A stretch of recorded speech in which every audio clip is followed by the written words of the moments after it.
This program features live coverage of an African safari and may include animal kills and carcasses. Viewer discretion is advised. This program features live coverage of an African safari. It's a wonderful Sunday and you are looking at a lovely drongo. And now you're looking at me. I am Trishala. Nice to have you on board as always. And we have Craig on camera with us. Yes, we do. So it is completely 100% live and interactive. So you can use the hashtag SafariLive on Twitter or of course the YouTube chat stream to communicate with us. Now I have my hand up here because the sun is beating down on us today. It truly is. It's about 32 degrees Celsius, about 89 degrees Fahrenheit. So it is really, really hot. That means that our plan for today is, of course, to look in any shady spots and to look up into the trees and maybe find some sleepy, very hot leopards. Of course, also to check the watering holes, but I have taken the west of the reserve at the moment, and we have Jimmy who will be joining us shortly, and you'll meet him, and he's taking the east. We'll also hopefully be joined by Lauren very soon up in the Masai Mara as well. So lots to be excited about today. Now we do know that Thandi has moved off into another area, and so have the lions into an area that we can't go into. But the lions move so quickly through Juma and sort of straight through it into the other properties. So we may be lucky and we'll be able to see them as well. All of us are looking for patches of shade to stop in because of this heat. So we know that the animals would possibly be doing the same. I'm seeing a few birds flying around, but at the moment, I don't think I can hear anything. Let's listen for a second.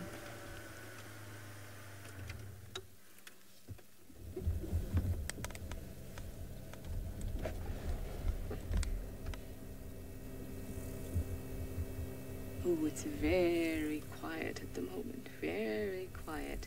But that'll change. As soon as the sun goes down, that will change. So, stay tuned. Who knows what will happen? So while I am on the west, or in the west, I will be looking for tracks of Hukumuri and Shudulu, of course, with hopefully cubs in tow, which would be awesome, I think. Now remember, we had that skittish male around yesterday as well. Now he doesn't seem to stay in any particular area. Let's try to avoid all the bits of dung. We try to avoid the bits of dung because there may be dung beetles and other little creatures that are in there, and if we drive straight over them, it's not very nice for them, is it? So maybe you guys can tell me what you'd like to see and what you'd expect to see today, considering the heat. Remember, use the hashtag SafariLive and let me know. If you're requesting a pangolin, I suggest you don't tweet.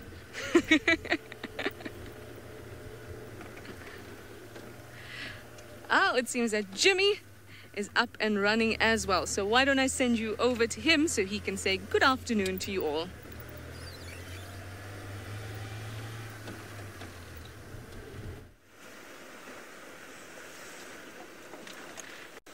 Good afternoon, folks.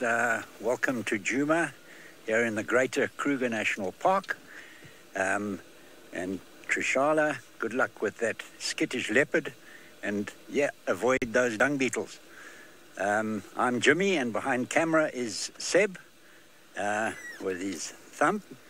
And our plan this afternoon is to try and stick in the shade as much as possible and move between some of the permanent water because it's 32 degrees here this afternoon, about double the temperature of the Mara. So not too much is going to be active while this sun is beating down on us. You can hear there's not too much bird calls either. And so we're going to amble through past different water holes and see what we can find. And hopefully we can come up on some elephant or some other antelope drinking, and hopefully a cat or two. So let's proceed and move on through this heat.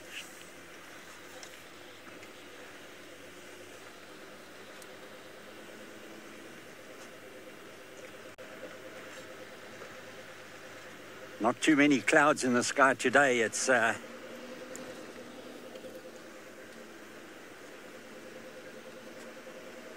Matthew, I got, did you say how hot was it here? I think so, yes. If it was the question, it is 32 degrees in the shade, and that's,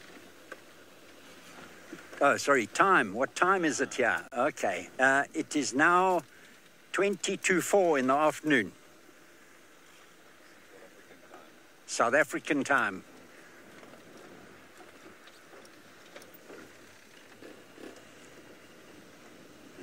Yes, some nice shade going into, so if anything's going to be standing around till it starts getting active, it will be in these areas where there's a little bit of density and shade.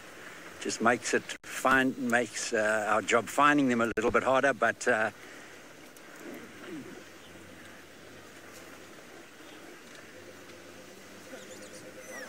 we're gonna keep trying to find you something through here, and in the meantime we're going to send you to Trishala, who has a surprise for you on her camera.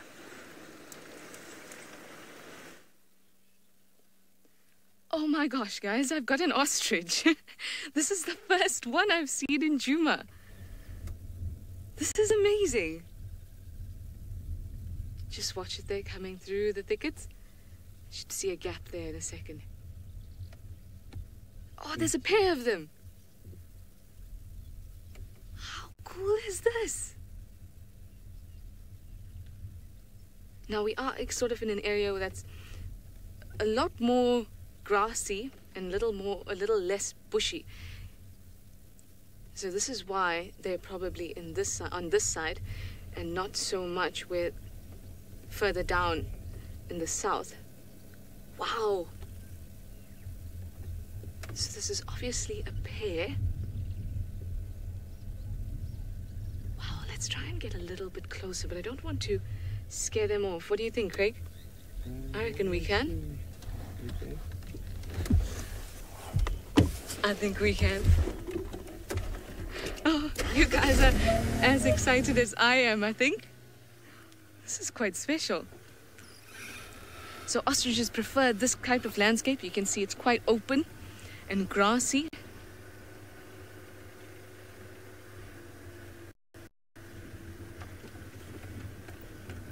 And that's obviously because of their massive size. They need to be able to move freely, and if they're in the bushes and the thicket, that won't be able to happen.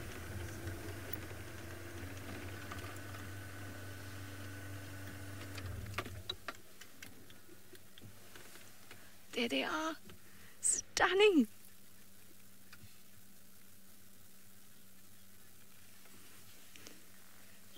Giraffe girl, you say you've never seen this before? A pair of ostriches right here in Djuma? Well, I'll tell you what, I haven't seen it before, not on Djuma. I've seen ostriches before. There they go, feeding. Hi, guys. Welcome to Djuma.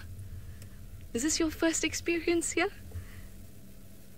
And you've already made it to live TV or online TV. Go, guys. Now, these are, of course, the largest and heaviest birds, and they're very ancient birds.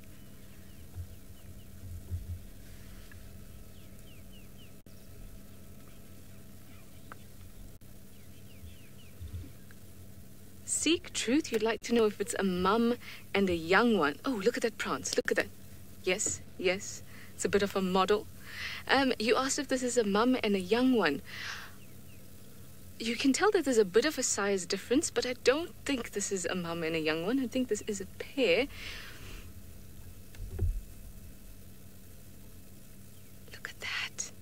Now, the females tend to be slightly browner, So this does look like two males.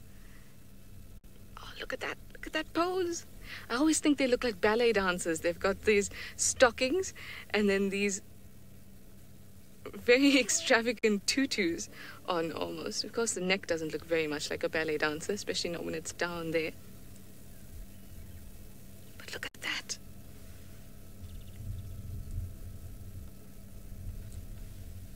Now, they mostly eat plant material or vegetation, so that's what this one is going after at the moment.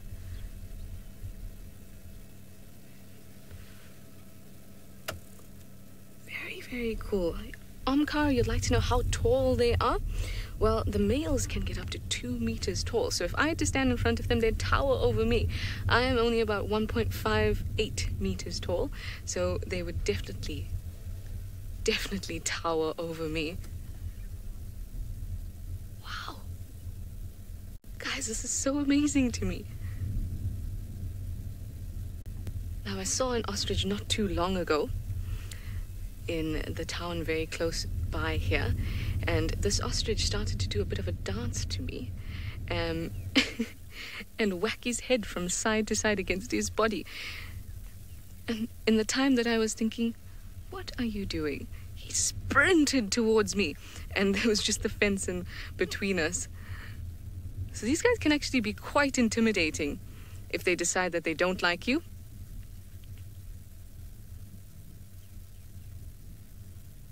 Check them out, just pulling little bits of seeds from those grasses, and of course little fresh vegetation that's right at the bottom. Wow, now it looks like one ostrich with 2 necks. Absolutely stunning.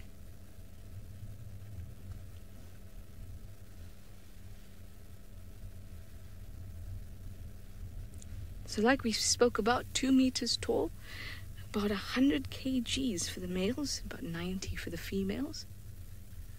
Oh, look at that breeze.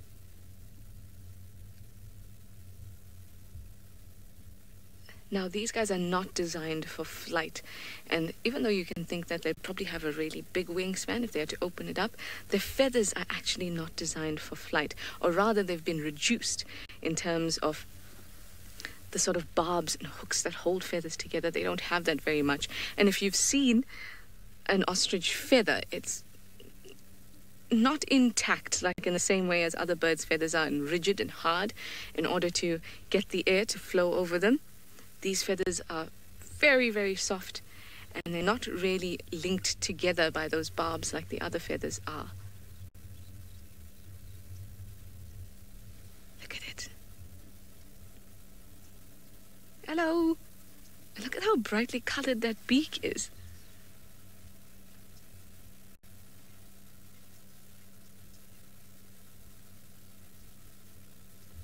Wow, the silence of the bush has finally given us something wonderful. Isn't this nice? I am so excited.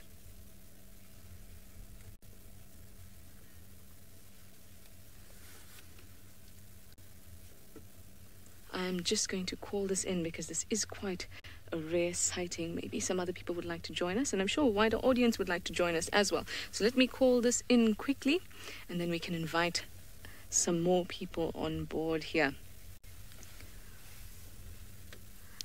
Good afternoon, mobile stations. It's Trish from Wild Earth. I have located a pair of ostriches on Sandy Patch. Just where the junction of Aubrey's and Sandy Patch is, maybe moving about 100 meters west. Wow, yes, I think we could have some more people on board. This is truly rare.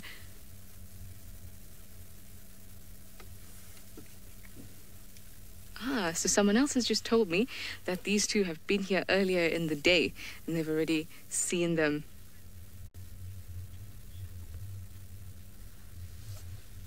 Copy, they're lovely. Really, really nice.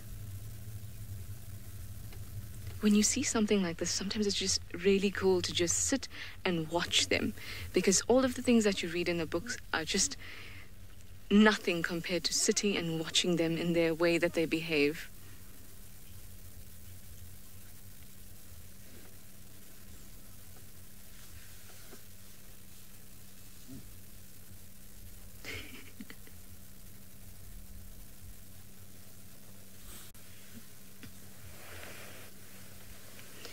Hello and welcome everybody. We are here in Juma Private Game Reserve and we have quite a rare sighting. It's a pair of ostriches right here in the western section of the park.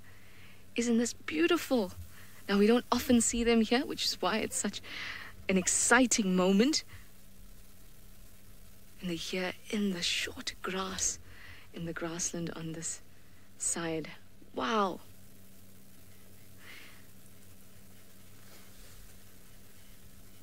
And you can see the tall legs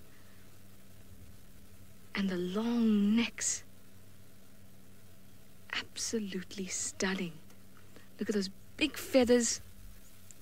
And they're feeding along quite happily on all the vegetation as they go. They've been very good to us.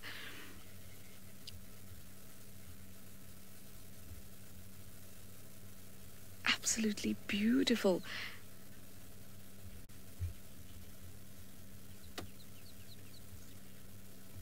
Is that owl or owl? You say that they're as big as trees? They certainly can be as big as trees. 2 meters tall, that's what we said. See this one starting. Oh, put that neck to good use. You can scratch all the way around.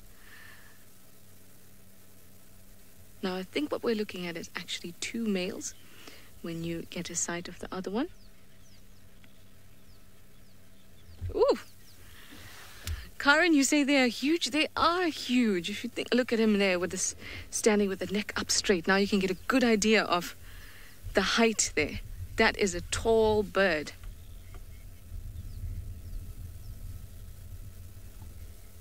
Very tall bird right there. We don't often get to see that. You see them in more of this relaxed pose. Even that, he's still a bit stiff with the neck held up high.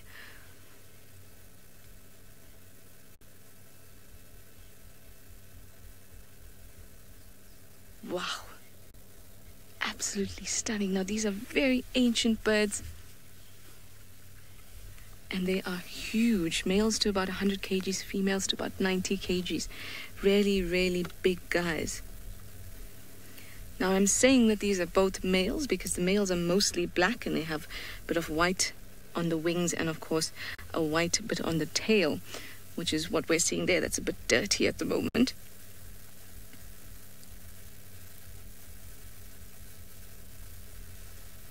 And for the females, it's a bit more browny. Bit grayish.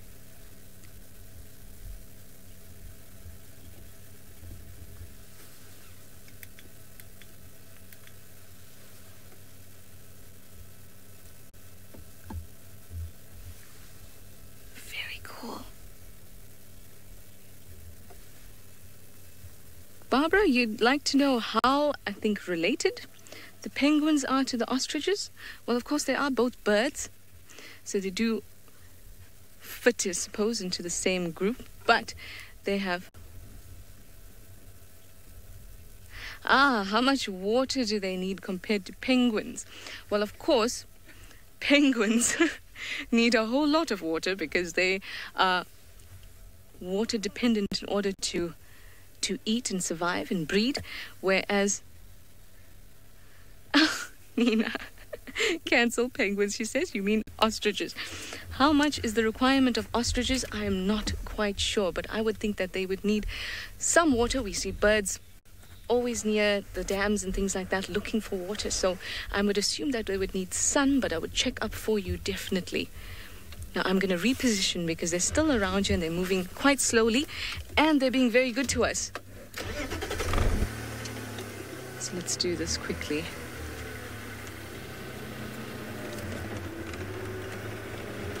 Now they are quite used to the heat and you do see them in sort of arid areas. So they are not so much looking for shade as much as I am, are they? Ah, there we go.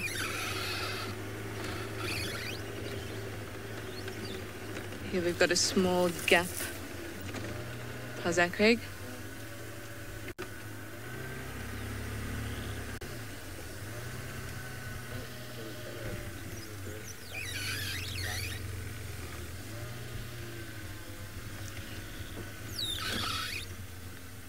Very cool. Glendy, you'd like to know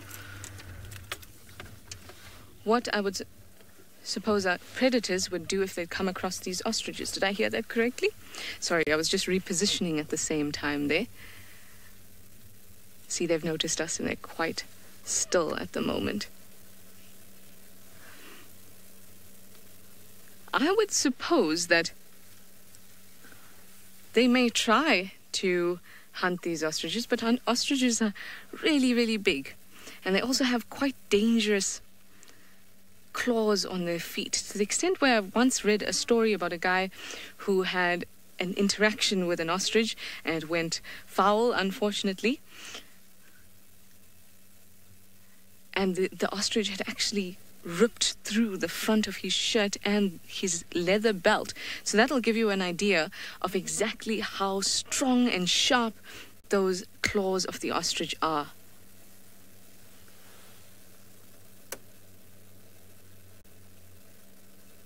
Look at those knobbly knees.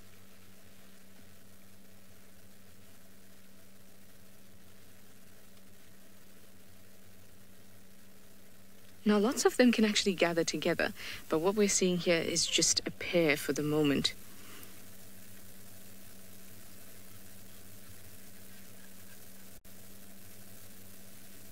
Even though they do mostly eat vegetation, they have been known to eat termites every now and then, especially the juveniles.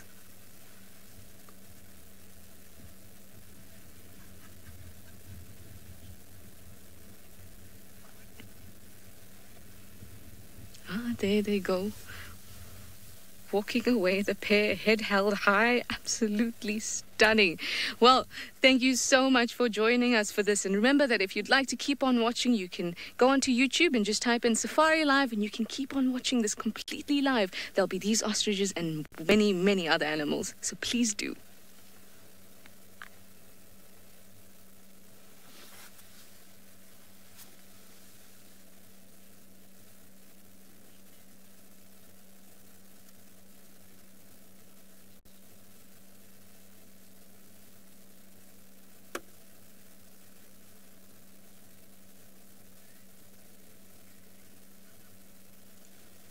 So cool, guys, don't you think so? Now look how they hold their head just above the ground. I think on average they hold their head about 30 centimeters above the ground, so it's really easy to just snap that. Ooh. Ooh.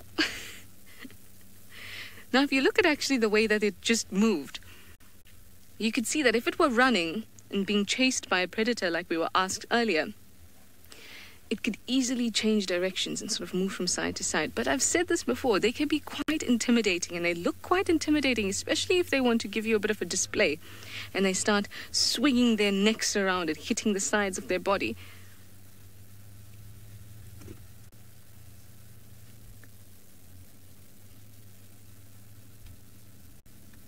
There they go behind that bush. Let's try and get a little bit of a better view of them. I want to make the most of this because it's something we don't see very often.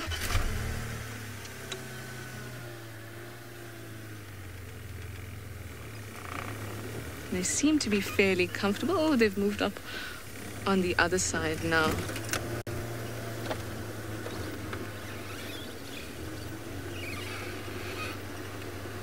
Oh, there's a bit of an animal path in front of us. So we can use that to get to them. Also don't want to... yeah.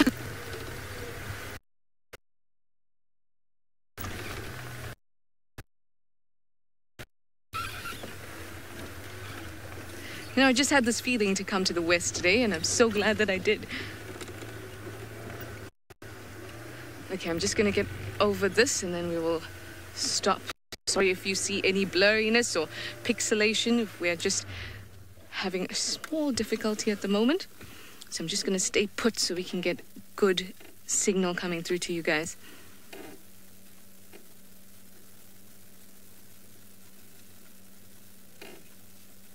Really huge.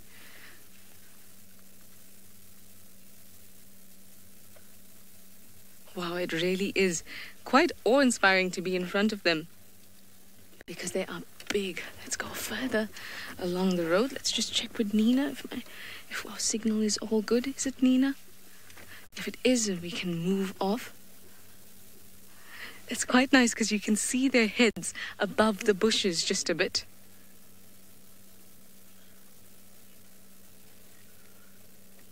Well, they seem to have moved off, so I will try to keep up with them. But in the meantime, let me send you to Lauren, who has finally gotten out. So let's go up to the Masai Mara.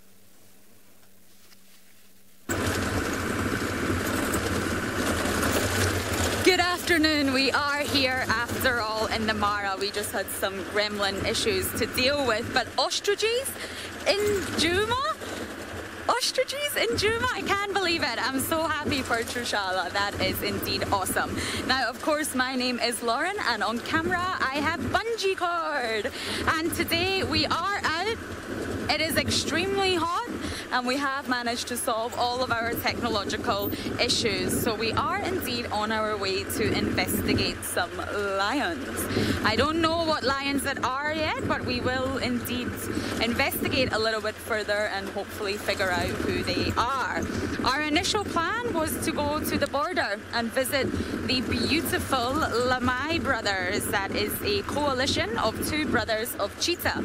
However, I think we better stay in the safe zone today. The border is very far away due to the fact that these gremlins might come back and try to battle with us again. So we're going to keep our plan a little bit more local, but I promise you within the next few days I will get to these cheetah brothers and we will be able to explore them a little bit further. So for now, lions will have to be the case. Now, last night here in the Masai Mara, we had an absolutely incredible and torrential storm.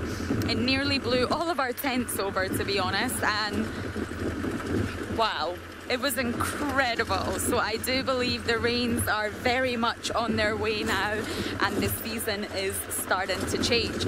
Luckily, we were all tucked up inside together watching a movie, so it's absolutely fine, but it was an incredible storm. So it's been very quiet in the Mara front today. So we're going to try and do as much exploring and investigating as we can for now. But other than that, I don't have any real updates. Now, I'm not sure if Patrick this morning was able to give you a little bit more details about the giraffe incident, but he actually went and checked and the mother nor the dead calf remain anymore. So the mother has indeed gone. We don't know where she's gone, but I do believe at some point she just will have moved off. As far as I can tell, the North clan were really growing in numbers, and indeed they managed to get hold of the calf and claim it for their own. So nothing remains there. The mother is not there. There's a hyena in sight, and there's also not a carcass. So as sad as that may sound, indeed the situation is over. The mother held out for as long as she absolutely could, but indeed the situation for now is of course over. So that makes me feel a little bit better that the mother can rest, shall we say? Yes, that makes me feel a little bit better. So that was my update on the giraffe situation for now. But other than that, I'm just bumbling, and hopefully we will come across something exciting and the rains do stay off. I'm absolutely terrified for these rains that are due to come. Not looking forward to driving in them, but you know, I didn't even bring my welly boots from Scotland. I do have a multicolored selection of welly boots and I didn't bring them. So indeed, we are going to bumble on for now and hopefully get to these lions soon. But you guys are going to go back down to South Africa to see what Jimmy is up to.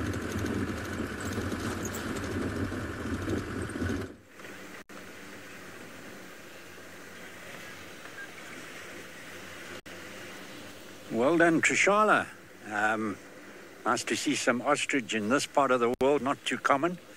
And welcome back, Lauren. I'm glad you survived the storm up in East Africa.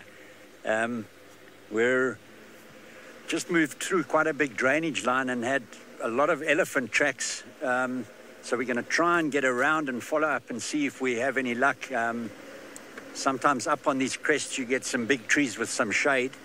So we'll be moving up to that area. We also had a small antelope down in this drainage line called a bushbuck, but they're quite elusive. We try to stop and see if we could get it to stick around, but they don't. They're not very used to camera. They're a bit camera shy. So sadly, we couldn't hold on to it. We back out into the heat here, and we should get some big shade on the top of these ridges.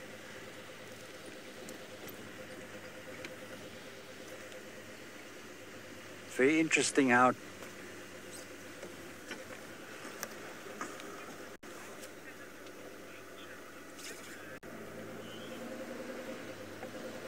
Lily, the hardest animal to catch on camera, I would say in this area, probably pangolin, some of the nocturnal stuff. So I would say pangolin, porcupine to a certain extent, and a pangolin is a scaly anteater, and they're very nocturnal, also quite very difficult to find. But once you find them, they're very slow moving, so they're not too difficult to follow. And if they sense any danger, they'll just roll up into a ball. I've seen a couple of them, and funny enough, a few times I've found them from predators actually finding them and playing with them. So that's a way. If you follow predators, they'll sometimes come across them and roll, and they instinctively roll up, and then they'll play with them, and then you can go in and see what's going on, and that's how you often find pangolin. So I would say pangolin, probably one of the more difficult things. And then also probably hard to get on film is sometimes different animals hunting and killing, because you often done at night and you don't want to affect the hunt. So that would be very difficult unless it's a diurnal animal. Often cheetah will normally always hunt in daylight hours or full moon. They've been known to hunt in full moon, so they're a little bit easier to catch on camera hunting.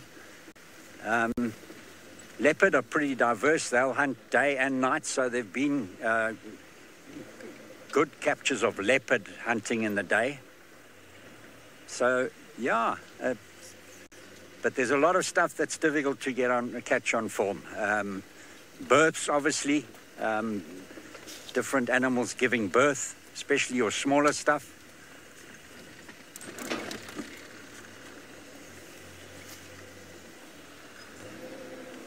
See how hot it's getting these. I'm just going to point out something to you, Seb, if you can just shine onto these. Yeah, I'm just going to show you. There's definitely moisture needed in this part, because you can see these, what we call round leaf teaks, and when they're small, they're very shrubby. You can see how they're wilting with the heat, and they'll only really perk up when we get some more rain. In this area, they seldom get to be big trees, because elephants absolutely love them. It's like elephant pudding, these. And they get a nice yellow flower in summer. So speaking of elephants, we're going to continue to find some elephants, but we're going to send you to Lauren, who apparently has some for you.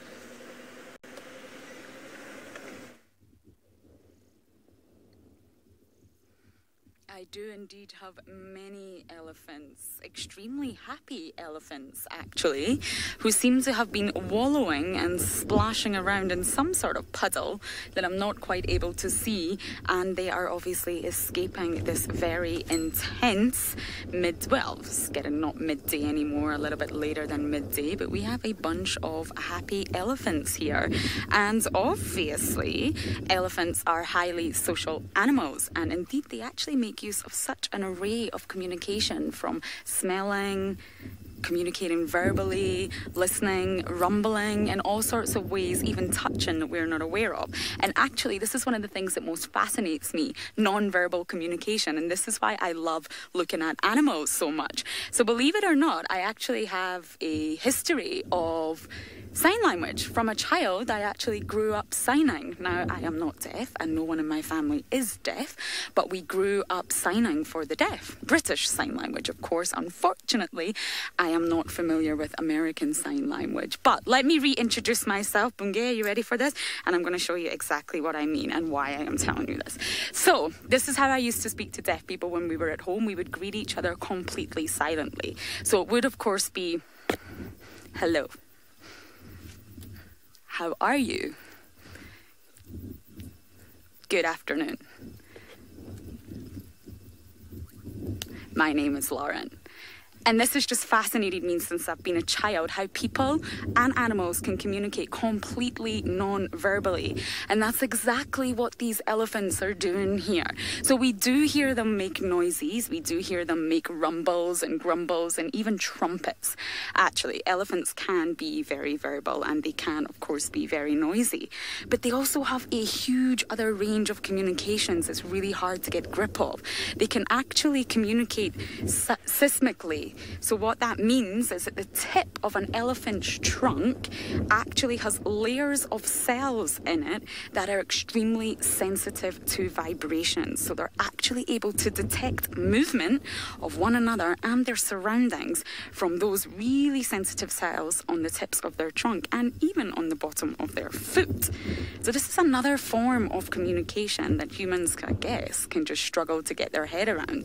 I can definitely struggle to get my head around that, because obviously this is not a capability of humans, and it is just absolutely, utterly fascinating. I mean, not even that, the frequencies that the elephants can use to communicate with one another. Of course, some we can hear. We can hear very loudly. Ooh. That was a noise of some sort there. But of course, they actually use frequencies that are even so low for humans to hear. They can be as low as about 12 hertz, and that is completely out of the human range. So this whole herd here could be communicating to one another in extremely low frequency rumbles, and we're just obviously not able to pick it up. And this is indeed how a herd of elephants is actually able to stay together and find one another if they do get lost. They're communicating in all sorts of different ways. And just to give you an indication, human male's voice actually fluctuates around 110 hertz. So if you think of 110 hertz for a human male's voice, and of course, all males do sound different, I am aware of that, 110 hertz, and then you think about an elephant rumbling at 12 hertz. And that is incredibly different, an incredibly different range there that humans are obviously just not capable to imagine. And this is probably what's happening right here. Mariko's asking, can an elephant be deaf? What a fantastic question. And honestly, I don't 100% know the answer, but I would believe they could be. If they were born, if there was maybe a genetic problem since birth, I guess an elephant could be. Or maybe if it damaged its ear in some way, I guess indeed it could be. But an animal like this could survive and thrive because they have so many other forms of communication through these vibrations that they're able to detect, through touching, through visual. As long as they've got their eyes, they can see one another. As long as they've got their trunks, they can touch one another. So indeed, even if an elephant was deaf, I really don't think it would hinder its life much at all. And this is what fascinates me about animals. Humans are so reliant on certain forms of communication that we forget to think animals have so many different ways of communicating, ways that we don't even think of, because humans are so used to thinking in our very human-like ways. So I don't know of any deaf elephants, but I do believe that it's definitely possible. So I will indeed check that out for sure. Just what a fascinating topic. And it's just fascinated me since I was a child. How can we communicate non-verbally? And I guess humans do on a daily basis anyway, through body language, eye gazes, facial expressions, all sorts of things that maybe we're not even aware of.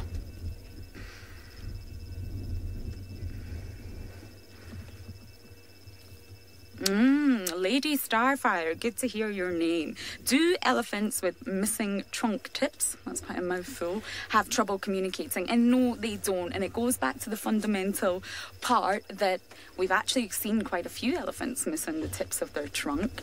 And although they maybe have to adjust their body posture or adjust their mannerisms in order to feed, they can still use their trunk, because it's only the tip that is missing.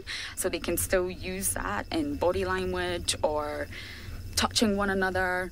And indeed, the soles of the feet do contain these special cells for detecting vibrations as well. So it's not just the tip of the trunk. So as long as they can still feed and they can still drink, the trunk will still operate. So indeed, I do not think that would affect them in terms of communication. Elephants also have body language that we can even read. We know when we can leave an elephant alone, or possibly when an elephant's not happy. So they can also read each other's body language. And there's just so many ways that these fantastic animals can communicate. And I just think elephants in general are incredible that way. And I'm sure there's more that we don't even know, that we haven't even learned about these fantastic mammals. But indeed, they have such a variety of ways to communicate that even if, say, for example, one is deaf or the other one has lost a tip of its trunk, then indeed I really do not think that would hinder the elephant's lifestyle at all.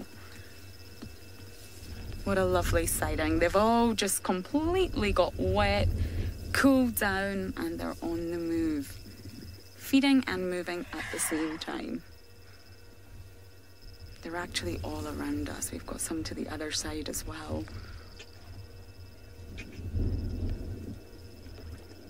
Gary's asking, do elephants communicate with other animals? That's quite a tricky question to answer. I'm not sure it's even possible to answer, because it's not possible really for interspecies communication to work quite like that.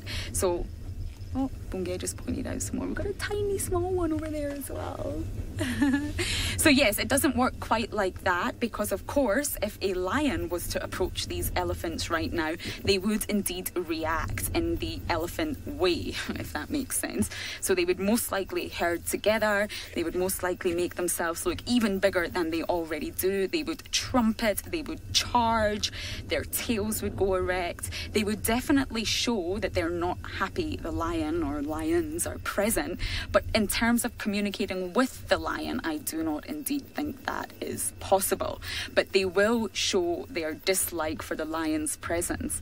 And there's a lot of footage online where you see elephants really showing their dislike of other animals coming far too close to them. So indeed, they would communicate it, but in their own elephant way, which I am sure a lion would probably understand, because it's very visual, it's very loud, and indeed these are very big mammals. So I am more than sure that the lion, or whichever other animal it could be, would indeed get the point and most likely leave the elephants alone. So very tricky question, Gary, but I hope that made sense. Obviously, between two different species, it's not possible to communicate like that. So that was a lovely, lovely topic to start this afternoon's drive. So while we do continue on, and I'm going to keep thinking about all the non-verbal ways that animals communicate, we are going to send you back down to Trishala and her ostriches.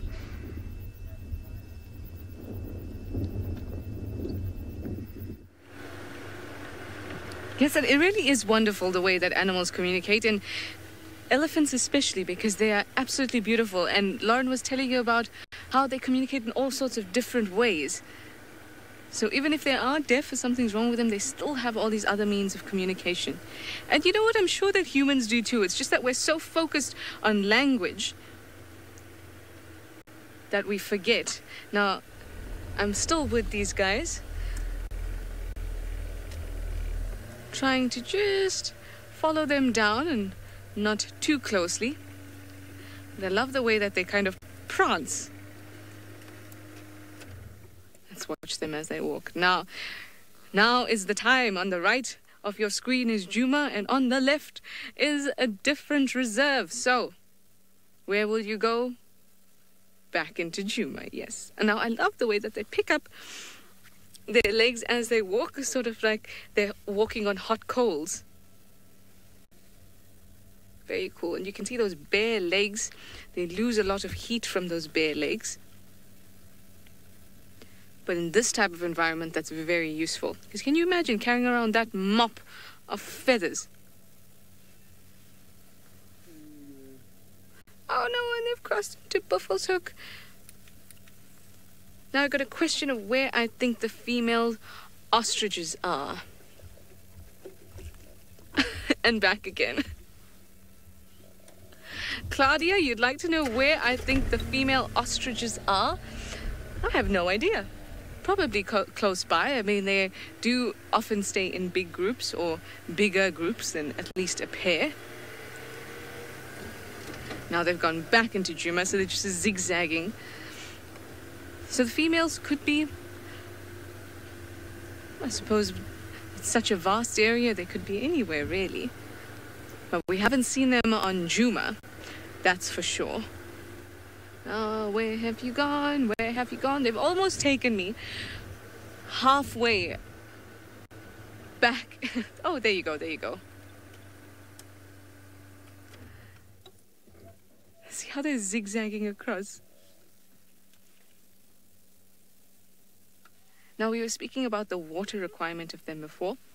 So I had a bit of a read, and from what I understand, they're not very water dependent. So they can metabolize the moisture out of the things that they eat, the nice lush vegetation. But if water is around, they will drink.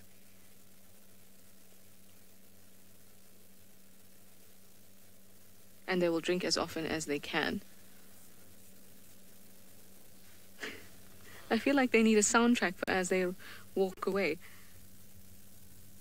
It really does look like the road is very hot for them, doesn't it?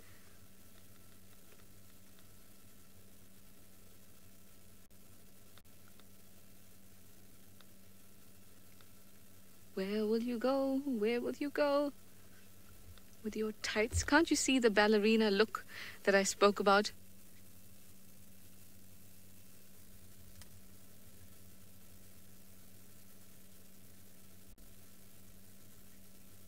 Now, if you get a good look at those legs, the thigh muscles look quite well developed.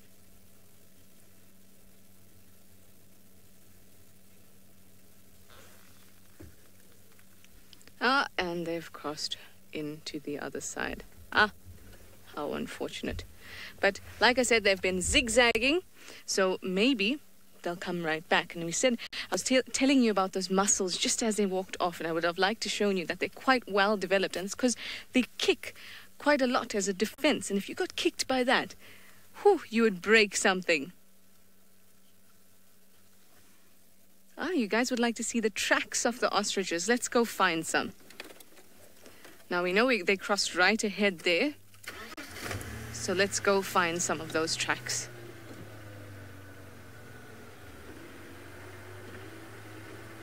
And be careful not to drive over them. That's really interesting. I'd love to see the tracks of them too.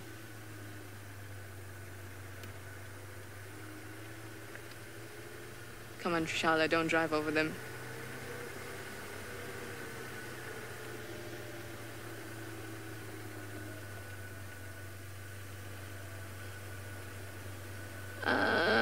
Do you see any, Craig? I see a few there.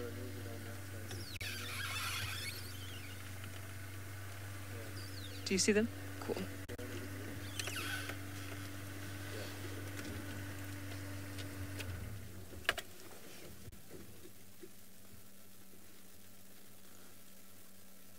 Very cool. Actually, let me jump off and have a good look at them.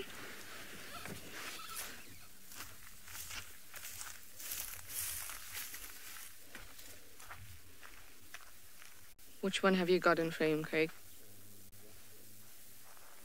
Do you want to walk onto them? Wow, this is the first time I've seen something like this. Very odd looking, don't you think? I know nothing about ostrich tracks yet, but this is a good example. Now you see what a fresh track looks like. Craig gave me this look like there were lions behind me. Don't do that, Craig. Like Craig just said to me, ostriches can be quite dangerous on foot. Like I said to you, that guy had that attack with the ostrich sort of ripped him right through here.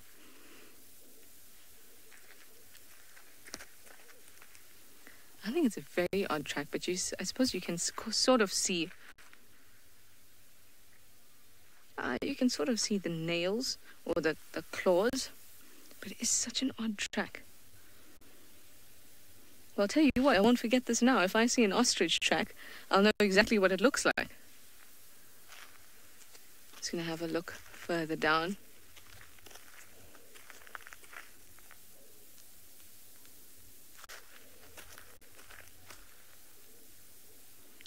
Making sure that they're not behind me.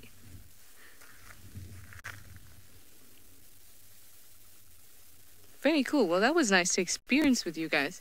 There's a very small footprint there. Ah, there they are walking in the road. Let's hop back on.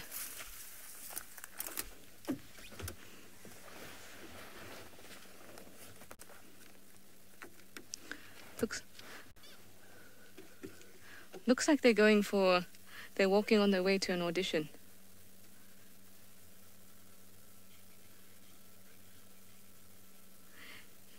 See what I meant about how they're zigzagging? In and out of Djuma, in and out of Djuma. Very cool. And moving back into Djuma. Come on, guys, do it. We'd like to keep you here.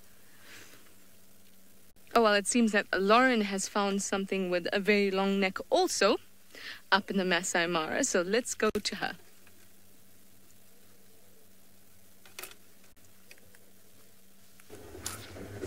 Indeed, we have, of course, came across a tower of giraffes, which is indeed quite ironic as we were just talking about them. Although most of them are walking, which I think makes it a journey of giraffes rather than a tower.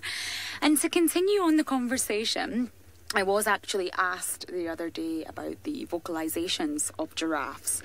And it's funny that we are just talking about, well, I'm just talking about non-verbal communication, because indeed I have actually learned a lot about giraffes, and it's way deeper than I actually thought it went.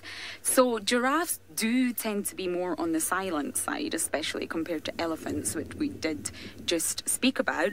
But indeed, they were thought to be so tight-lipped and silent for a long time. And one of the theories was that they do have a voice box, they do have a larynx, but due to this very long neck, that they weren't able to get a proper airflow in and make adequate vocalizations. Now, this myth has been completely debunked, and in fact they do. Especially when they're distressed, they will make a very deep bellow, which is a hard thing to listen to, but giraffes really can force out a big bellow when they want. But not only that, believe it or not, they are actually hummers. Now, I'm not a hummer myself, but indeed, giraffes are said to hum all night long. Can you believe that? I honestly had no idea of that either. And it's supposed to be on the very low end of the frequency scale. Now, not as low as elephants, but for the human hearing range or the human acoustic range, it isn't classified as infrasound, but it's very, very on the low end for the human hearing. So I'm sure humans couldn't really possibly hear it. But of course, they've done many experiments on it.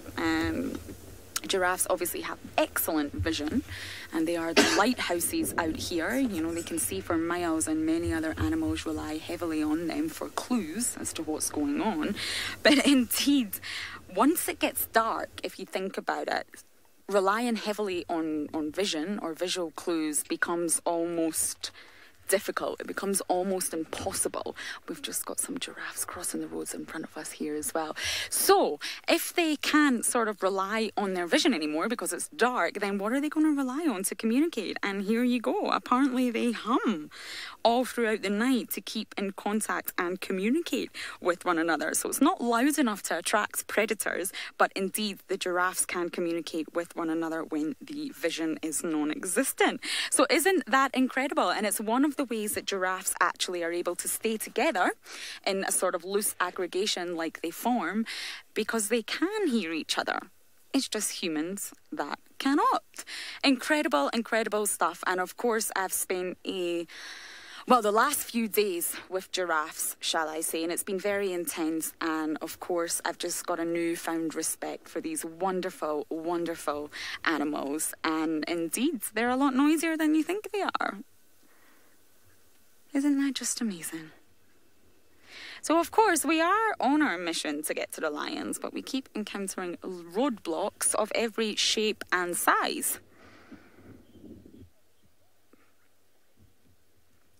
I didn't quite catch the name, but I do know I am being asked, how do we tell the age of a giraffe? Okay, let's see if we can get a little bit closer to this one at the back, Bungay. And indeed, Bremeth, I think is the name. You can see straight away from the genitals, this is male. So the males are much larger in size than the females, and indeed those sort of patches that they have on their skin indeed do get darker with age, and their size increases with age. And also the ossicones on the top of their head, they're not horns, they are indeed ossicones, become balder and balder and balder as the males age. So the best thing to sort of look at is a combination of things: coloration, size, and of course the ossicones. But other than that, it's very difficult to age a giraffe. It's very, very difficult. And when you see a male and female together, you would be surprised at how different in size they actually are. I think this is a female here, having a wee nudge of the male. Oh, that was nice. Because when you look at a female, you think, wow, that's a very big animal. But actually, when you stand a female next to a male does tower above her. You see what I did there?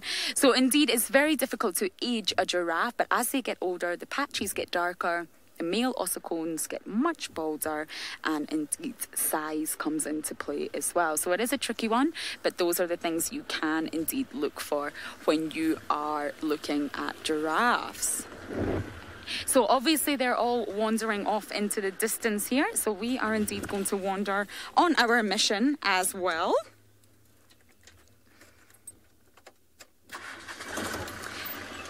Spas, I have not heard your name in so long, and I remember we had to get properly taught how to say your name and dive live. A lot of people think it is CNAC, but it's not.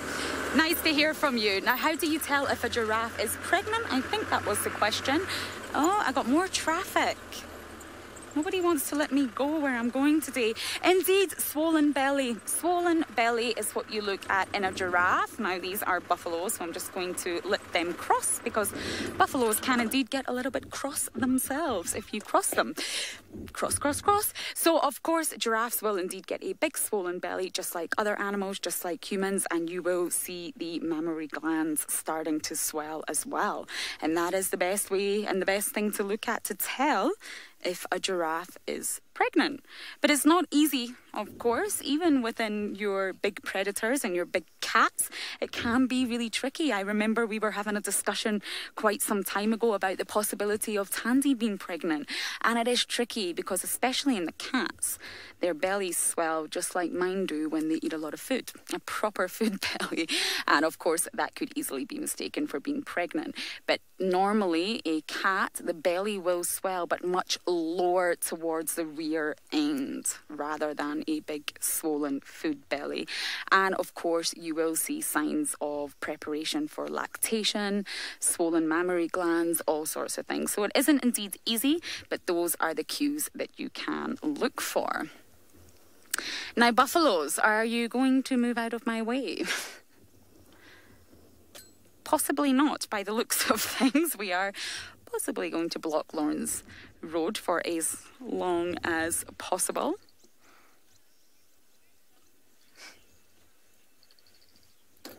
There we go. We finally have a clear road ahead. So while we get up and go, we're going to send you back to Jimmy because he has a bird.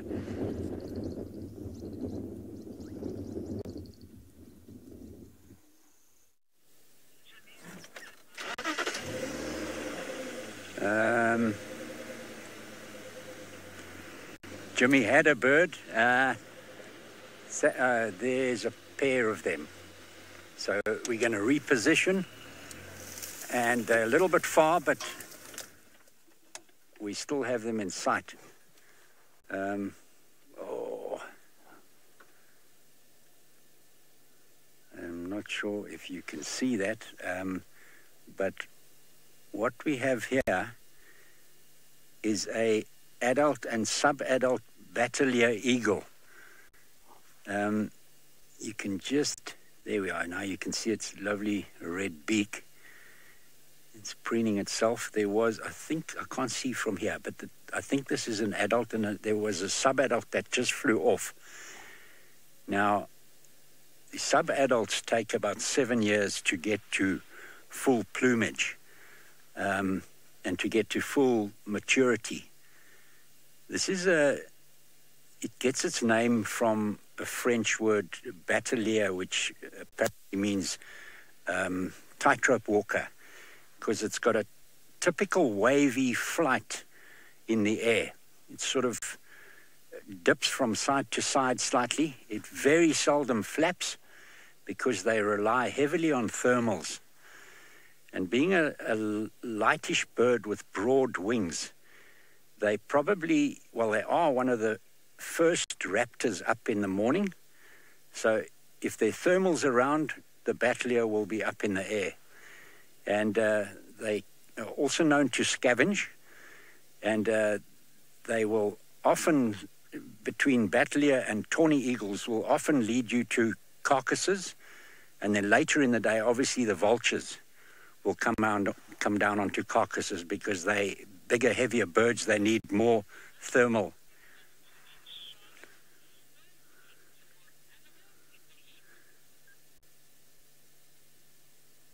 So we'll just sit here a bit longer to see if either its mate or the sub-adult comes back, and we're going to send you off to Trishala.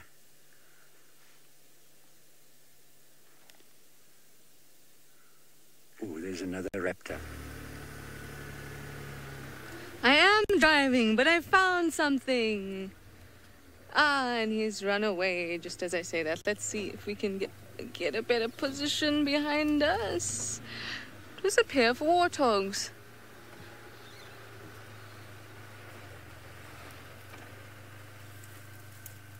And they've vanished. Can you see them, Craig? Nah. Sorry, guys. I saw two warthogs just running along there. I quite like them.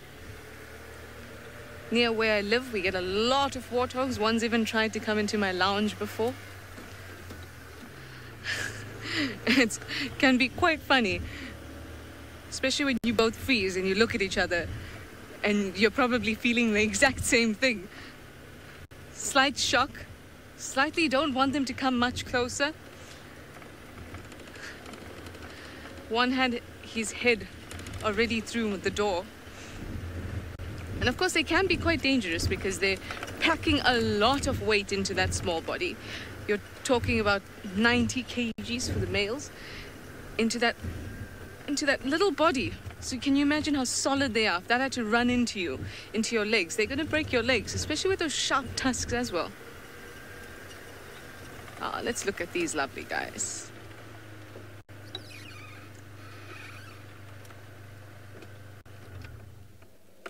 Hello. Lovely impala. This is a nice bachelor herd. You can see they're all males with their beautiful horns chewing away. Now let's focus on this one who's chewing. And there's one scratching behind him because I didn't see him tuck his head down, so he's probably chewing some cud, which is the partially digested... Oh, he stopped to talk to me. Partially digested food that he would basically vomit back up and then re-chew. A bit of grooming as well. Now, of course, they will begin to spar and the rutting will begin soon again. Oh. Lots of things going on. We've got some eating, some pooing, some grooming. The day's ablutions. Really spectacular horns. See, there's a female that just came through. Ah, there's a few females at the bottom there. There we go. Now oh, look at that tongue. Now you'll notice that their mouths move from side to side. So they can't really open their mouths up to chew like we can and that most carnivores do. So that's one of the things that... Oh! Something spooked it there. It looked like that elephant tongue spooked it. So they chew from side to side, and that's necessary to grind up all of this vegetation that they eat. And remember that most mammals, in fact all mammals, can't digest cellulose on their own. Our digestive system just can't.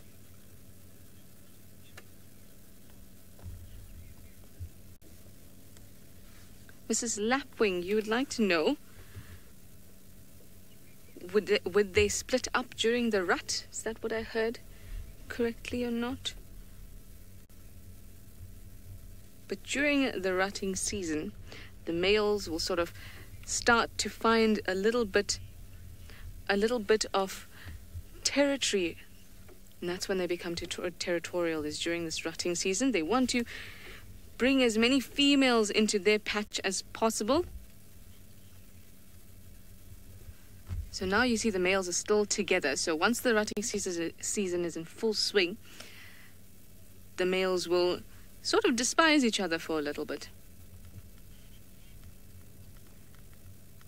Now can you see this little one here with the horns that are looking like a horseshoe?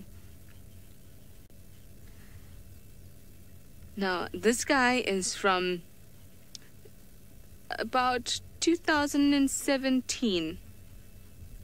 So the ones, if you see ones that have little buds of horns that are coming out, they're from November, December, whenever the first lot was born. That just passed, so 2018. But these guys here that have the horseshoe-shaped horns, they're probably from the year before. In fact, they are from the year before.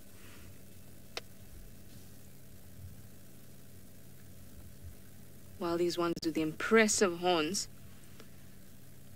are fully grown and adults.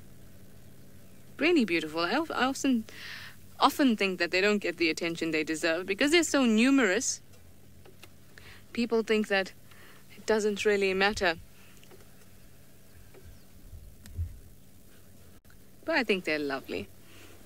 Walking along on the road. Very cute. Anyway, it seems that Lauren is on the search for some lions. I think that's a wonderful idea. I'd like to do that too. So I'll be looking out for tracks. In the meantime, let's go over to Lauren and see how her search is going. So 2 kingfishers, can you believe it? And of course, doing what birds typically do, they have flown off. Oh, my first kingfishers of the Mara, and indeed they did not want to reveal themselves, which is incredibly annoying. But we're almost at the area where the lions are, so we are going to continue forward. Now there's a bit of a barrier ahead, but do not worry, we will get through it. Oh, how frustrating was that? They were beautiful. They were pied kingfishers, and there was indeed 2 of them. Now, going back to communication, lions are a very interesting one. And of course, we're not there yet, but we are going to get there and we are going to find them because indeed they communicate in a huge variety of ways. Of course, mainly when they separate, when males separate or females within a pride separate, they will roar. And of course, the roar is one of the loudest of all the cats. And this is due to their unique biology, which indeed allows them, their voice box vibrates, and it allows them to obviously roar and call out as loud as possible. And it's said it can even be heard up to 7 kilometers away if the weather allows for it. Of course, if there's wind, bad weather, other noise, then of course the roars will not be heard. But other than that, that is how lions communicate. And we've even seen lions themselves contact calling and doing all sorts of things. Hello. That's my communication. So indeed, when lions get separated, they will roar. But when they're not separated and they're together, they're relying heavily on olfactory clues. Their nose. Our nose is sometimes forgotten about out of all the senses. Well, definitely not mine. I have an extremely sensitive nose. However, they will communicate. For example, within their urine, it will actually give away a lot of clues about reproductive states. So the males will get clues from the females by doing that famous Fleming grimace, by pumping in all the clues into the palate of the mouth, where there is a special organ that houses chemoreceptors, and they obviously receive the chemical clues, and the lion, the male lion, will know, hey, this lady is ready, or oh, this lady is not ready. But in all seriousness, the female has to communicate if she's in estrus or not, otherwise reproductive efforts will indeed go to waste. What is the point in mating, which takes a lot of effort for lions? It goes on for a long period of time, and indeed it's very frequent, it's very exhausting for them. More traffic. Hello, Impala. So yes, what is the point in going through all that mating process, that whole week of frequent and intense mating, which exhausts both parties, if the female wasn't ready? So the female leaves clues, and of course it's all in that sense of smell. And it's not just lions. For example, lobsters, who everyone seems to think are monogamous. I think Phoebe from Friends said that lobsters are monogamous and that they hold claws. Not true, sorry. Another myth that is being debunked. They're serial monogamous. And what does that mean? Well, the male will be in his den, and again, the female will wait outside and she will waft her urine into the den until he accepts it, until he says, okay, yeah, I'm gonna let this lady in. She won't go in otherwise, because male lobsters can be very aggressive.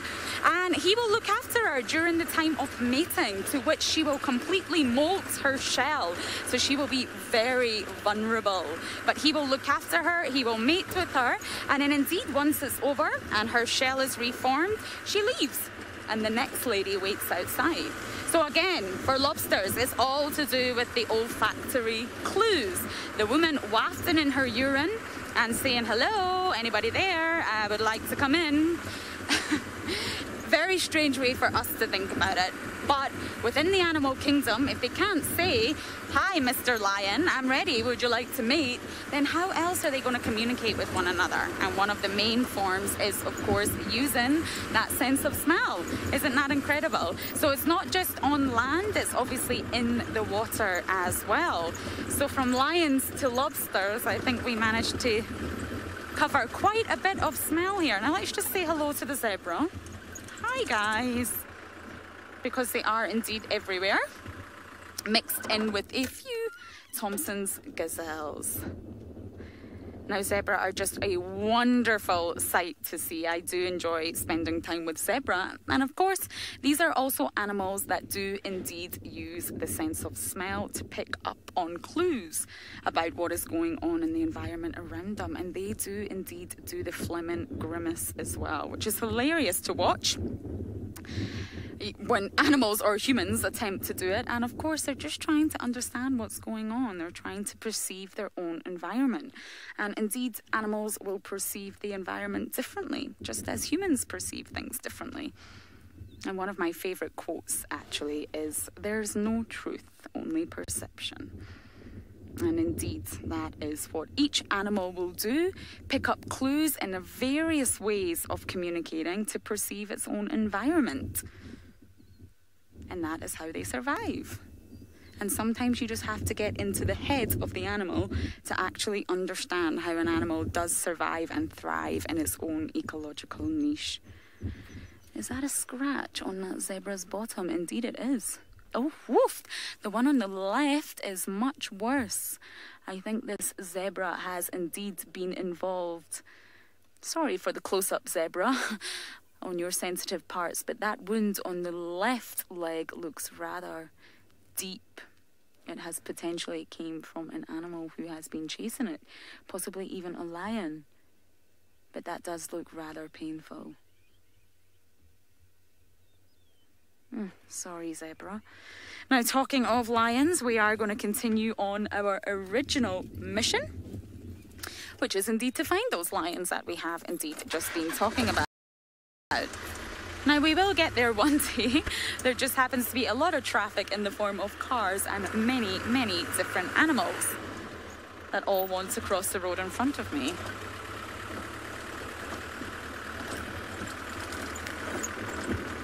So it's starting to cool down here for sure, but I'm not sure it's getting any relief down in Juma. So we're going to send you down to Jimmy to see what he's up to.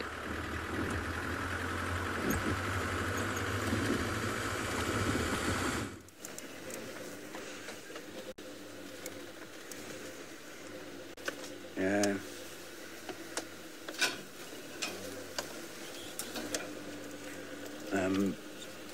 Guys, no, it hasn't cooled down much yet here, but we are just moving into some thick stuff after a leopard. And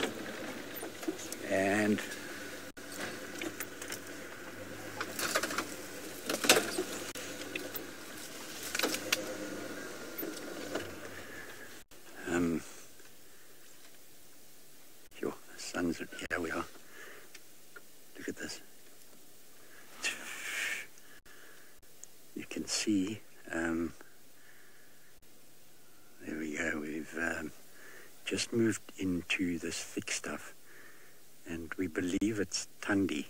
I haven't seen for definite, but I believe it's Tundi on the move here, and it's surprising how she's moving in this heat. So we're going to try and skirt around maybe and get a better visual. So while we, not much, oh, there you can just see her through these branches. I wonder if she's not seen something here. Definitely looking and listening.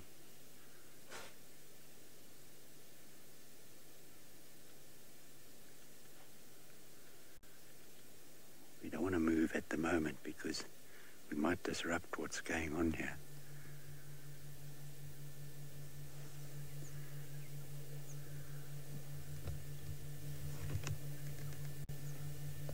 Easing off there.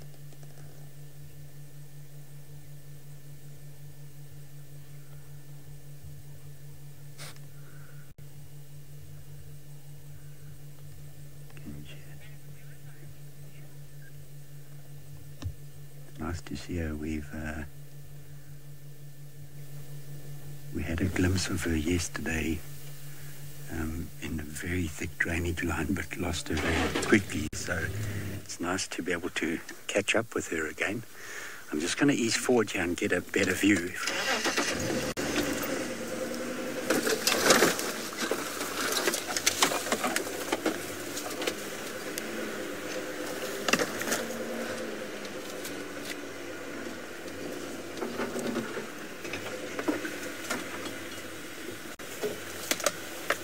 Got her. There we go.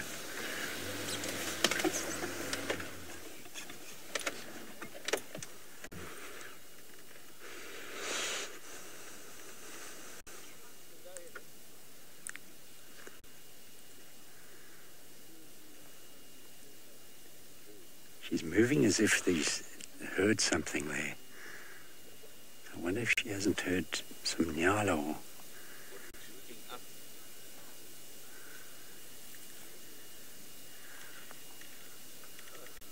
think what I'm gonna...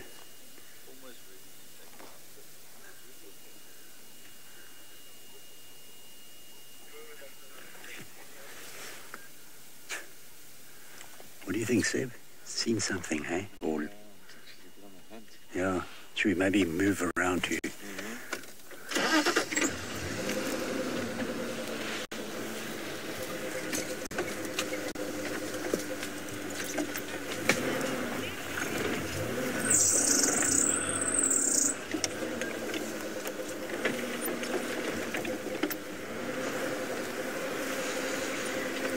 We're going to just get into a better position and send you over to Trishala while we ease into the north of her without trying to disrupt her.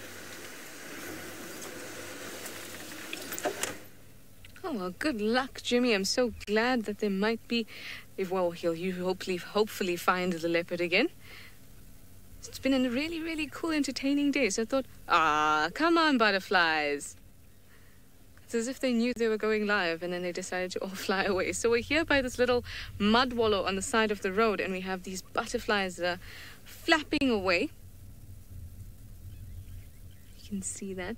Now, I'm not 100% sure on an exact species, but I think that the family that they're in is Lysanidae.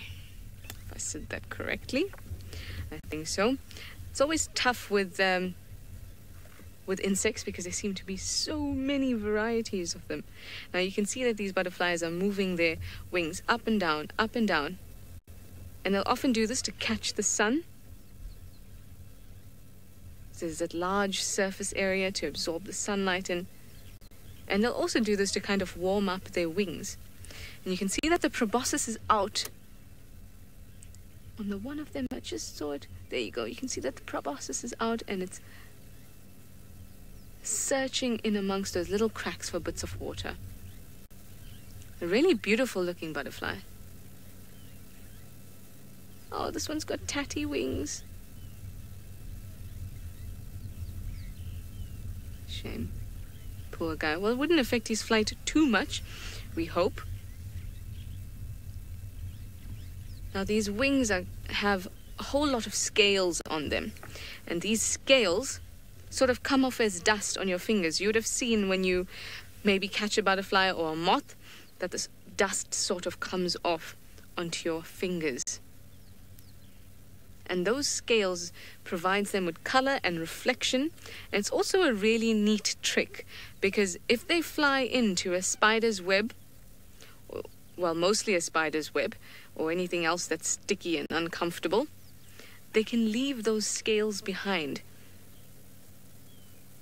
and escape pretty much unscathed.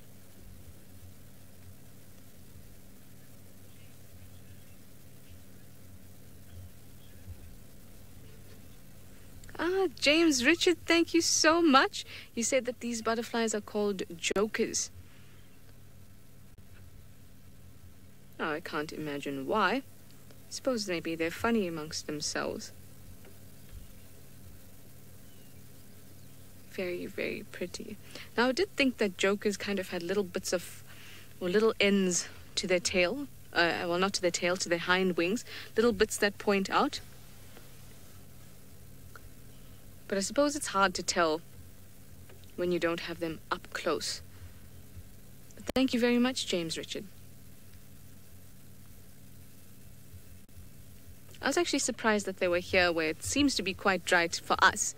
This little wallow seems to be quite dry, but to them they obviously can pick up little minuscule bits of water that's still trapped in there. Remember that in pans like this that have been dried up, all the minerals are still logged in there. So it could be mineral rich, and that's what they're trying to get out of it as well.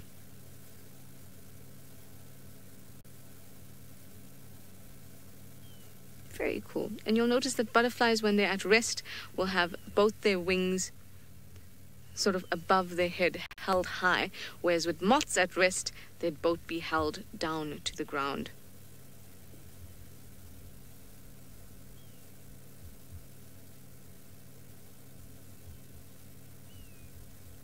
Very cute. Oh, there seems to be something else flying about there too. Where did I see it? It's quite interesting how they all sort of come together at these spots. You would have seen it with those African vagrants as well, where they all kind of just come together in this communal spot, hang about. I've noticed it around water quite a bit. Now we're talking about communication. Lauren's been speaking to you about communication. And when it comes to butterflies, they also communicate in quite an interesting way. They use pheromones, just like lots of animals do. But they kind of leave a pheromone trail as they go about. And if you've seen two butterflies sort of following each other through the air, it's actually the one butterfly, the male usually, following a female and smelling her scent and trying to figure out if she is ready to mate or not. So communication exists in all kinds of ways. It even happens in color. Especially with insects, they communicate well with color.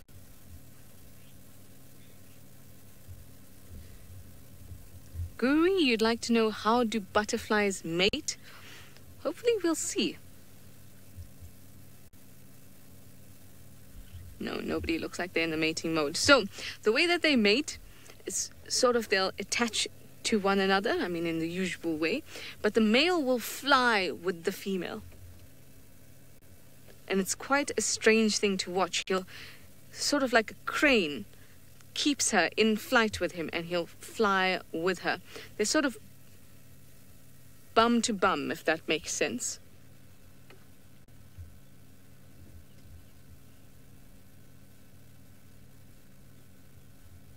If I see one around, I will stop and show you. I've seen a few lately in the last couple weeks.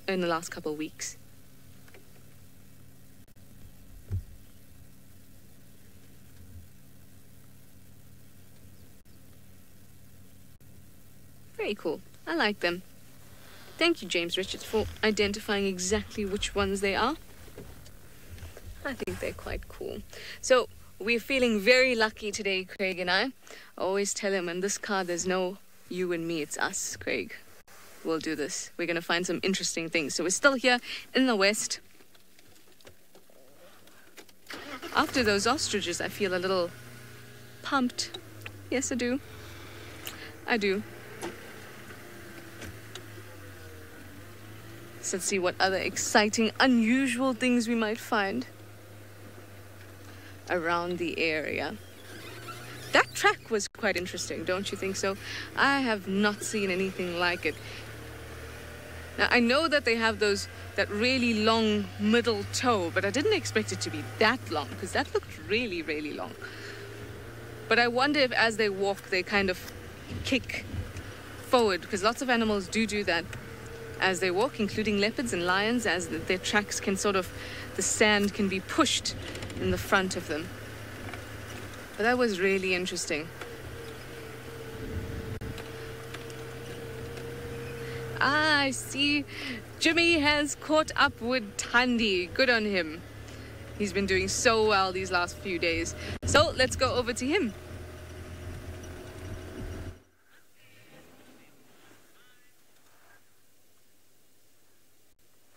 We've managed to get round to the side of Tandy, and there's quite a nice glint of sun in her eyes, and she seems quite relaxed. She's on this edge of a mound to try and get some elevation for whatever she saw earlier. Still haven't seen anything, but she might have sensed something that we haven't. She's been moving quite slowly through this area. So we're going to stay with her as long as we can. It gets a little bit more open if she goes west from here, which would help. If she heads north, it gets a bit thicker, I think. So we definitely listening to something.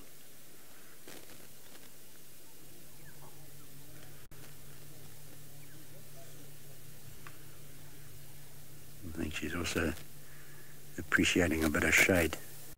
It still hasn't really started cooling down yet.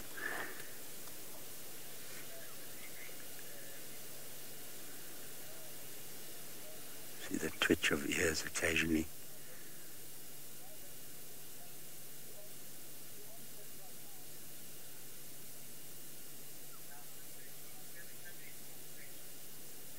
So they blend in this shaded light.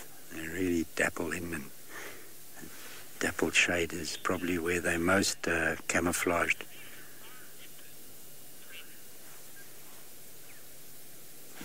Brendan, how, that question again, what were litters?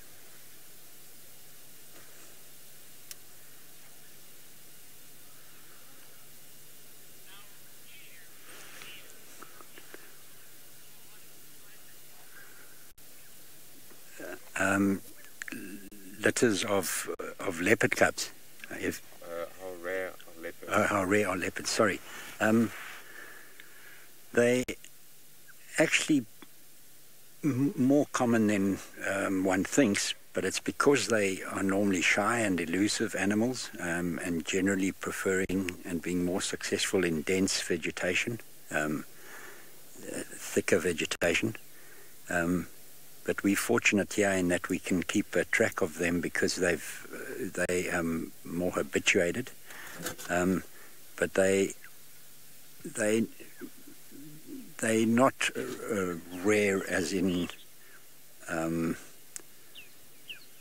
some, for example, a black leopard. That would be, I would classify the black leopard as rare.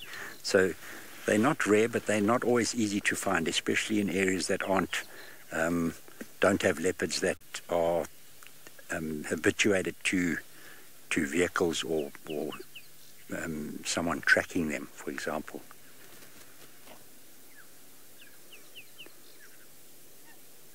See that low head? She's now looking below something, so she's still looking out at something.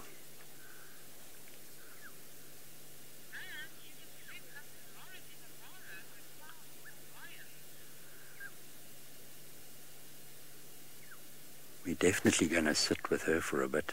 She looks more active than she was yesterday. And send you over to Lauren with a cat of another kind.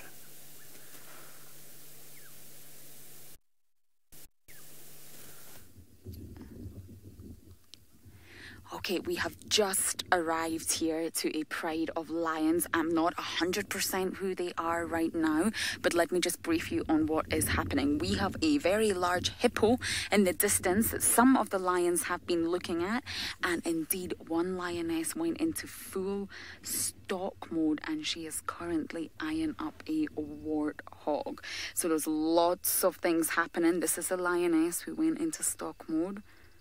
Now she's gone flat on the ground, but it's got a lot cooler here, and something is definitely picking up the interest of these lions. Now let us just show you that hippo right in the background there. There we go. It's obviously came out of the water and started foraging. And indeed, to the other side, to the far, far right, we do have a warthog who is seemingly unaware that there's a lot of lions here, but acting a little bit nervous. Doesn't seem to know they're here, but seems to know that potentially something is wrong. We've got another lioness looking. They're all staring in the one direction here. And I'm just wondering if the temperature is getting just right. I don't need to fully be an expert in visual communication to know that these dark clouds up ahead are signaling rain. It's now very cool, and it seems that Oh. Did you hear that? That was thunder. I don't know why I'm whispering, but that was thunder. Okay, we've got a lot. We've got 1, 2, 3, 4 of the lions now gazing intently in the direction of the warthog. And indeed, there's some Thompson's gazelle here and some impala right off in the distance. So that is indeed the direction that they're facing. Now, we did arrive on the scene and we were indeed told by the ranger that this is the Marsh Pride. However, there's a lot of confusion within this area surrounding this pride. Now, this could indeed be the River Pride also. Now, what happens out in the Mara is it's different organisations sometimes give different animals or different prides or different clans different names, and it does get a little bit confusing, so I don't want to say anything just yet until I can properly ID who these lions are before I make a confirmation. But we've just arrived. Look at that. Look at the waist. Oh, gorgeous. And they're just, oh, it's a family of warthogs. It's not just one warthog. I can see 3, or is that 4? I think this is indeed what is attracting the lions' attention. They've all got up, they've all stirred. No one's sleeping anymore. 4, yeah, there you go. 4 warthogs. Seems to be what they're all staring at. But indeed, warthogs are equipped. They're actually very fast, and they're equipped with their own weapons sticking out their heads. So it's not an easy feat to go for a warthog. You have to be rather specialised to do that. But they're moving off in the opposite direction now. They're too nervous here. They know that indeed something is wrong. And of course, all our lions are out in front of us right now and they're awake. They do look like they could potentially get up and move any moment. So we have 1, 2, 3, 4, 5, 6, 7, 8 that we can see at the moment. And there are definitely a lot more alert than we first heard. When we first heard about these lions, we got told very flat cats, sound asleep. And I can assure you, these are not flat cats anymore. They are alert. One lioness is watching something off in the distance here. Let me just get my binos. Talking of vision and vision clues, there's another warthog, a different one. I definitely do need to get my eyes tested at some point. Luckily, I have binoculars.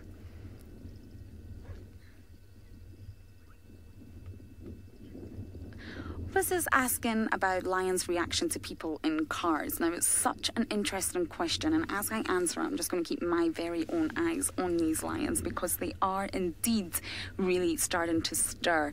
And they're... oh, I will come back to it. This lioness is moving forward. This is the one whose interest was initially first piqued, and everyone else seemed to stir after her. Yeah, they are very interested in something. They're now going in the opposite direction to where that other warthog ran. Getting on my words jumbled up.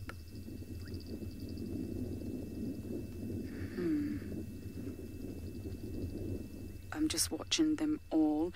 They're definitely interested in something. And the reason they're not interested in vehicles or people within vehicles is they are very accustomed to vehicles. And there's lots and lots of studies done on this, that they don't recognize humans in vehicles. They recognize the object as a whole. So the whole... What are you up to, girl?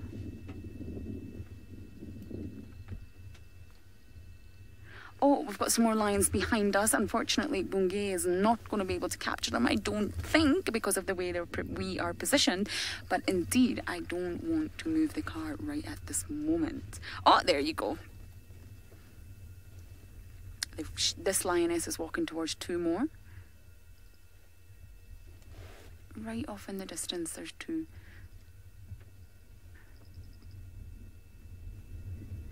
they're all going off on their own little separate missions here.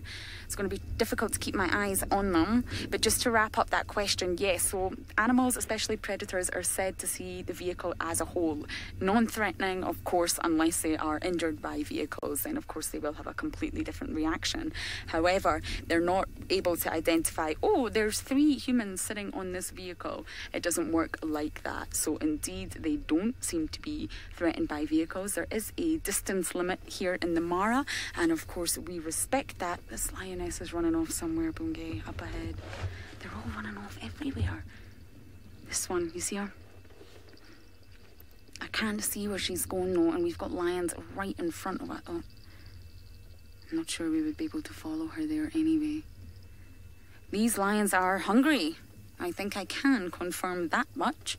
Yeah, it's the warthog off in the distance. They're going after the warthog. Right off in the distance where I'm probably not going to be able to see. Okay, shall we move forward? Shall we try and move forward? We've got lions on either side though. This might not be possible. And unfortunately, we've just not got a great view because we have a lioness about 7 meters from the car right now. I can't believe that she got up and she actually went after a warthog. She's just gone behind that bush.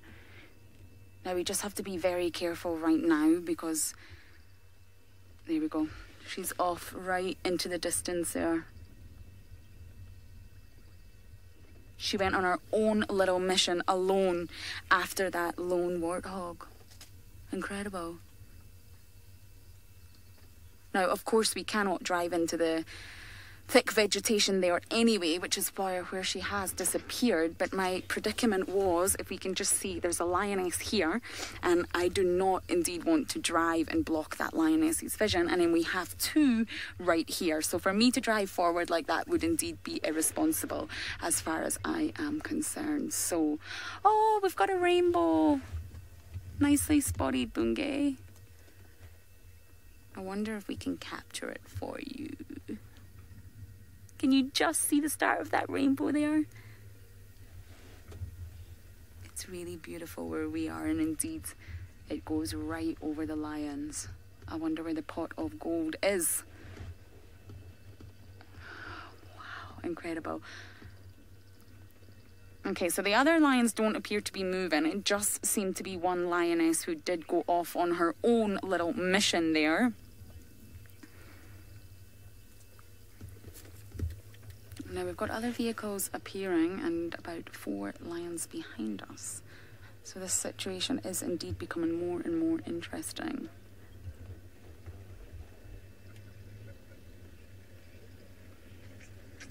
Bogda's asking, I think, about storms affecting lions' behaviour. I hope I've got that right. For some reason, I'm not able to understand Nina 100%, but I hope that was the question. And indeed, weather will affect the animals because it can actually give predators an added advantage. Sorry, I'm just watching what's going on. I'm trying to multitask here. There's a lot going on behind me. So indeed, the predators can make use of the fact that it's windy. Oh, here she comes. Look at her coming back. Okay, she obviously wasn't successful. Something piqued her interest, but it obviously was not a successful attempt. But she's making her way back towards us and the rest of the pride. So yes, predators can actually use it to their advantage because I've actually been talking about communication, haven't I? So it goes back to that. When it's really, really windy, of course, prey species, especially antelopes, will not be able to rely on their hearing. It will also be dark. And most of the prey that lions go after is indeed diurnal animals that rely heavily on visual communication during the day. So when it becomes dark, of course, they cannot see.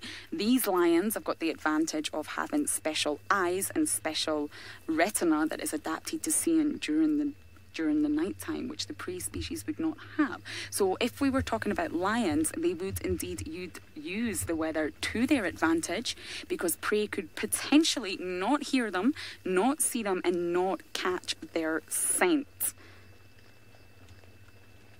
What are you doing, girl? I am not 100% sure what indeed this lioness is up to, but she's got bundles of energy. There's another lioness coming out of the bushes here as well. And indeed, the rain is starting to fall. Not too heavy yet. I really hope it doesn't get that heavy, but it is indeed starting to fall on us. So I do wonder if the lions are going to become more and more active. So yes, storms will affect the animals, but not necessarily in a negative way. Animals live out here. This is their home. Of course, they can survive weather conditions. So I do believe we might have to put our rain covers on very shortly, but we will decide that when we send you back down to Trishala looking for animals.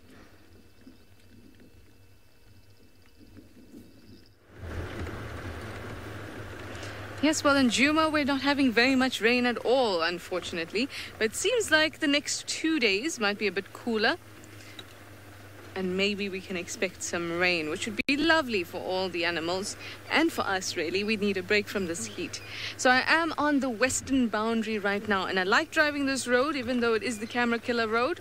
I like driving it because it's really productive, and Shidulu is often found just walking up and down this road. So always have my eye out for her. Sometimes she just pops out, and there she is. So considering our good luck with the ostriches, maybe we'll have good luck with Shidulu too.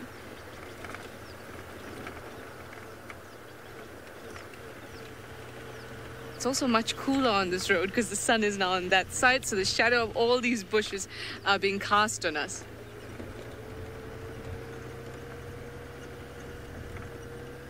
Nina Moo, you'd like to know why leopards are so solitary. Oh, that's sort of the niche that they have taken. If you think about all the animals that are in firstly, there's a number of reasons. Let me start with this one. All animals fill a certain niche within this ecological environment, and there has to be, or there must have been, a niche for animals that are hidden and are ambush predators as opposed to something that just runs after things. So there's point number one. They fill some sort of ecological niche that allows them or needs them to be hidden and solitary. Secondly, they are everywhere. In fact, I think the only environment that they can't survive in is true desert. Everywhere else they pretty much can survive in. And also being solitary means that you can avoid certain sort of, I suppose, liabilities of living in a group, such as members being left behind, having to look after sick or tired or, I don't know, injured members. And then also when you're looking for food, you don't have to share it with anybody. Now that all fits into the first point of fitting a certain niche. So they've evolved in a way that meant that their choice or their ability to be alone has benefited them. Whereas with a lion, the ability to be in a pride or together has benefited them. So it's very much about how they've evolved. But I think the most important thing is the fact that you wouldn't have to share your meals with any other members and not have to be concerned with them. But that being said, lions that do hunt in their numbers, dogs as well, wild dogs, they make a higher percentage of kills, so they're more likely to actually find food. But the difference is they're going to have to share that food. So that's quite a loaded question. There's a lot of things to think about. Why animals develop in a certain way. And it does have a lot to do with their evolution.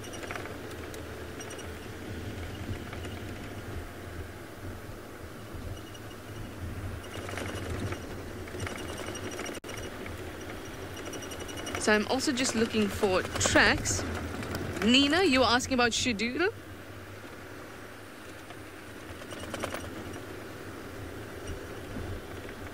Luna, you are asking about Shidulu, and I think a scar. but I cannot really hear very well. It might be because I'm on this end and comms are breaking up just a little bit for me.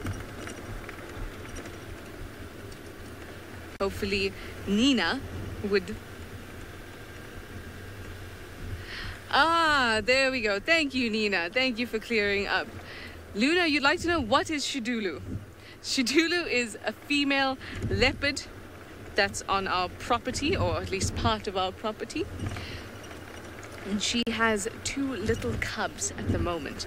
Shidulu means termite mound, and she was named after it because she's often found on top of termite mounds.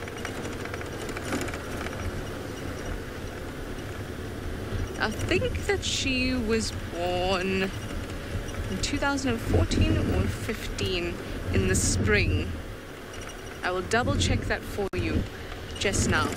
But she is a wonderful leopard, and she has these 2 little bundles of joy that seem to be in tow most of the time. We've only seen her once with the cubs, but other vehicles and on other properties have seen her as well.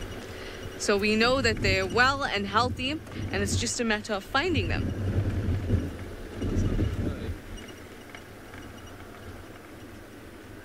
Up ahead there. Let's go have a look. We think we have spotted something on the road. Let's see.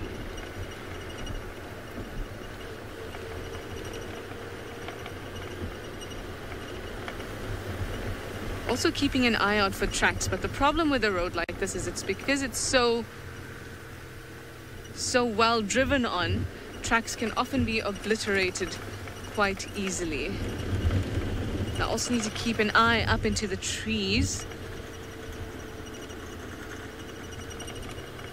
And we will see what we find.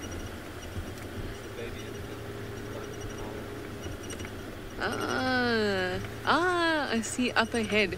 Okay, so while we get into a better position, it's not Shidulu, it seems to be a little baby Ellie. Let's go to Jimmy to give you a bit of an update on Thandi.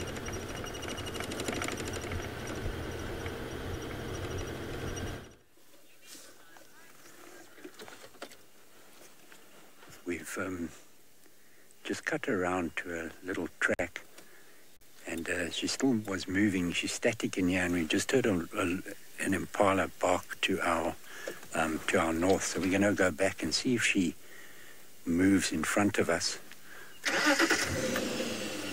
So I think, not whether they picked up on her scent or not, or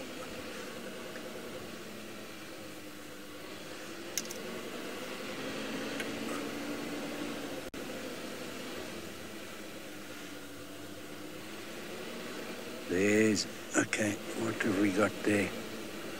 Yeah, I think she's coming straight towards us here. So I'm going to move back a bit, and she should cross in front of us here.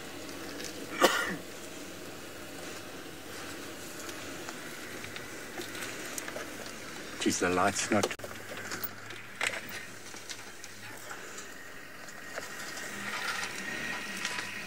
Got her? Yes. There we go.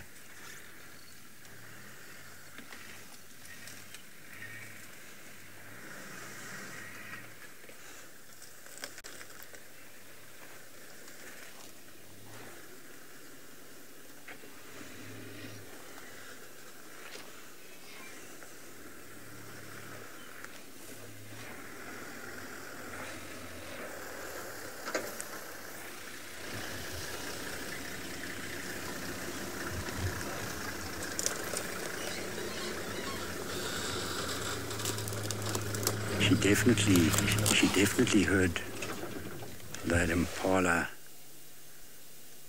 bark. You can see that she's now trying to pinpoint the position of them. Oh, beautiful. There we go.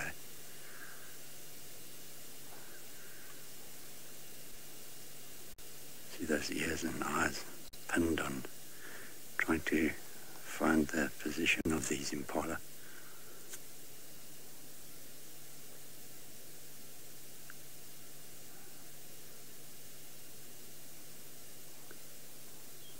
See, posture, typical cat posture there.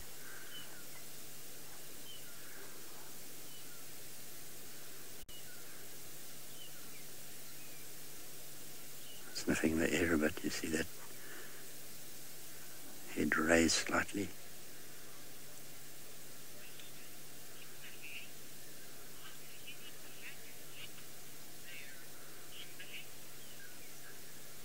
Kimberly, good question. No, we don't have black leopards in this area, but up towards the Drakensberg Mountains there have been records, very few records, but records nevertheless of black leopard up in the Highveld region of the Drakensberg, but in this province, but certainly not common at all.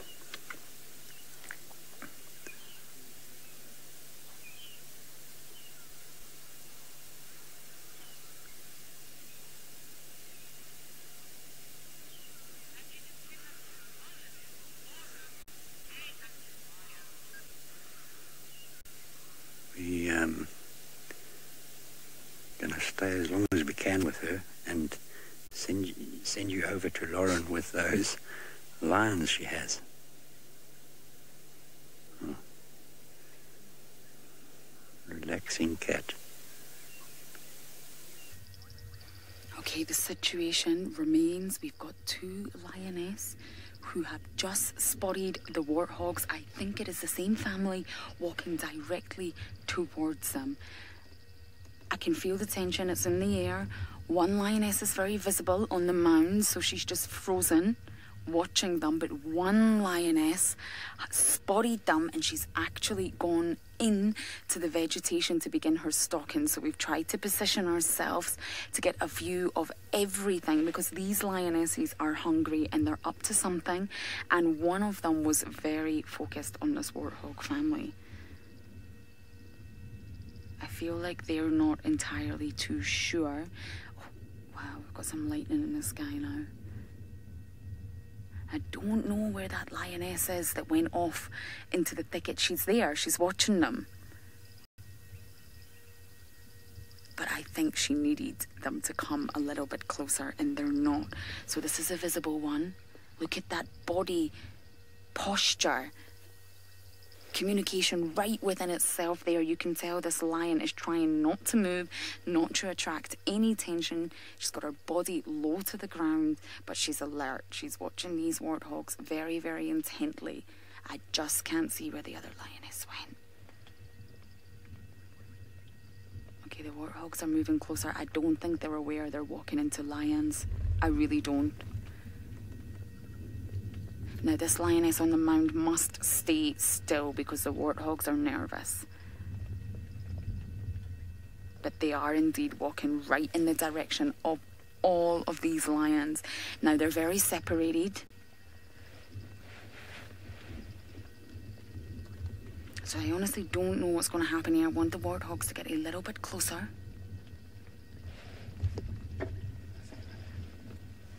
See how cautious they are. They're really not sure, and I don't know what it is that's making them unsure. But they definitely haven't spotted the lions. Now, there's lions everywhere to my left and to my right, and there is indeed two. Yeah, the warthogs are walking closer. They're walking right towards that lioness.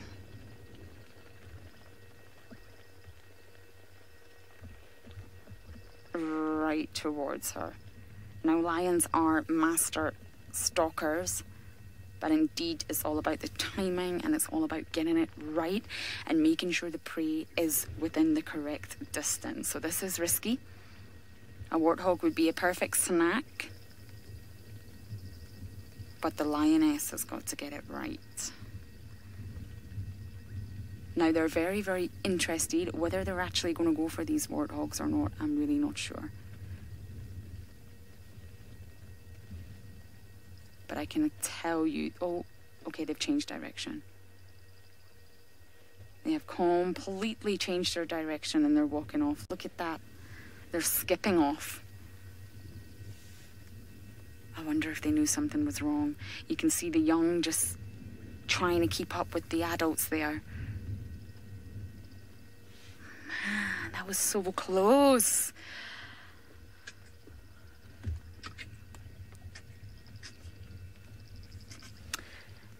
Jessica's asking, are these lions likely, I've got my rain covers on by the way, likely to go after the baby warthogs? And indeed, that is the most tricky thing. I'm just keeping my eyes on this lioness here, because that is the one that was having a look. And Jessica, indeed, I'm not sure. They've been watching these warthogs very intently in full stock mode for quite some time now. Now, lioness can also hunt on their own. They don't need their pride. I'm just going to reposition the car here. If they wish, they can indeed hunt on their own. And maybe that's exactly what that lioness was planning on doing. Maybe she was just hungry and she saw a perfect opportunity. So there we go. We've got all these lions in front of us. I'm just going to go forward a bit. So Jessica, I don't know, but they were definitely stalking without a word of a doubt, and they're definitely hungry. So indeed, if a warthog presented itself, I don't see why the lioness would not take that opportunity, if the opportunity was indeed the right one. Now, all the lioness are in front of us right now, and we've got more coming in from the left. So I hope we don't lose sight of them, because they're definitely all up to something. And again, this is a perfect example about what I've been talking about. They're constantly in visual reach with one another. They constantly keep looking at one another. They've not made any sounds. I haven't heard any verbal communication. But these pride members, this one looks a bit stiff, doesn't it? It's a bit of a stiff walk there. But they're remaining within visual distance of one another. They know exactly where each other are. And indeed, they pick up on each other's cues, if you like. So when one lioness does get hungry and something piques her interest, the other lioness tend to follow suit. Joy's asking a question that I know I should be able to answer, but right now I probably can. How many lions have we spotted? Now, I saw at least 10, but we keep seeing more coming in, and this is what is confusing me. So right now in front of us, we do have 1, 2, 3, 4, 5, 6, 7, but there were definitely 8. There definitely was more than that. So again, I haven't confirmed which pride this is. Definitely not the Olololos, for sure. But within this marsh pride and river pride confusion, I am really not sure. Now, the ranger did say the marsh pride, but I do feel this is the river pride. But before we make any confirmation on who these lions are, I do need to do some more investigation. I just can't take my eyes off them right now. I hope they don't wander in to the deep vegetation where we will lose sight of them. I really hope they don't. But they're definitely on a mission somewhere. Now, lioness can get very stressed when they're separated, so they will sometimes wander off. Lioness are known to go off with males, for example, and sort of lose sight of their pride, and when they're rejoining their pride, they will contact call. They will use a lot of calling to find one another, and indeed, lioness can go off and hunt on their own. They can. They're strong enough and more than capable enough to do that. And whether they would go after a warthog indeed would present on the situation itself. Now, a warthog, an adult warthog, does indeed contain a lot of meat. It would be the perfect snack for a lioness if she was on her own. Now, I say snack, but of course, warthogs are not an easy prey to catch. Now, some of our leopards down in Juma are obviously experts at it, but warthogs could indeed really harm a lioness. So I'm really not sure if she would indeed go for that.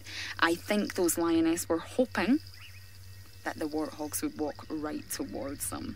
But indeed they didn't. They changed their direction.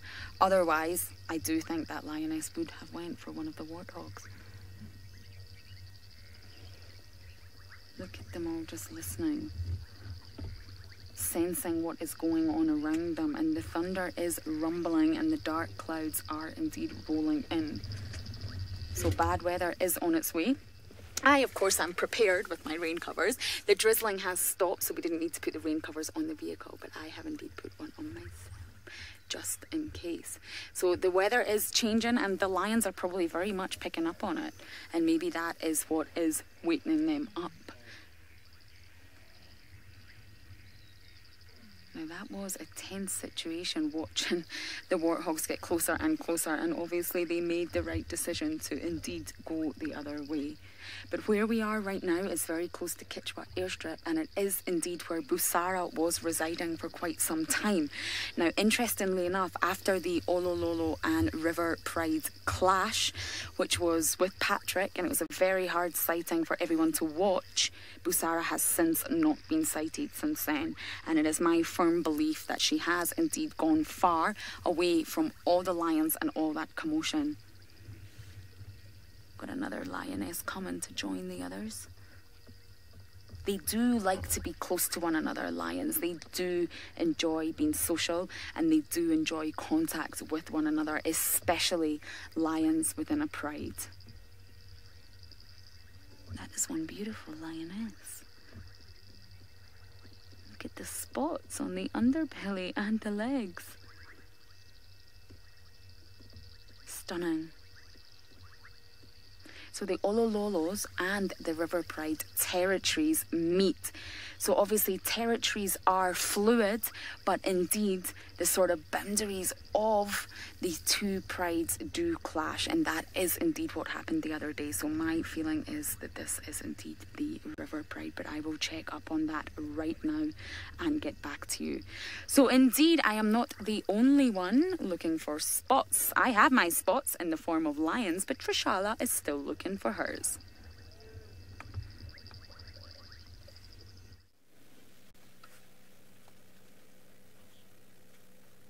I have also got some spots, so my search for Shidulu has turned up nothing at all, but I made my way back down and I found myself at the hyena den. You know, it's like a magnet, it just pulls me in. So it is fairly active at the moment. We've got two adults around. We've got Ribbon, who you're looking at right there. You can see the nick in her ear. Hey, Ribbon girl. Passed out. She did lift her head when we came in.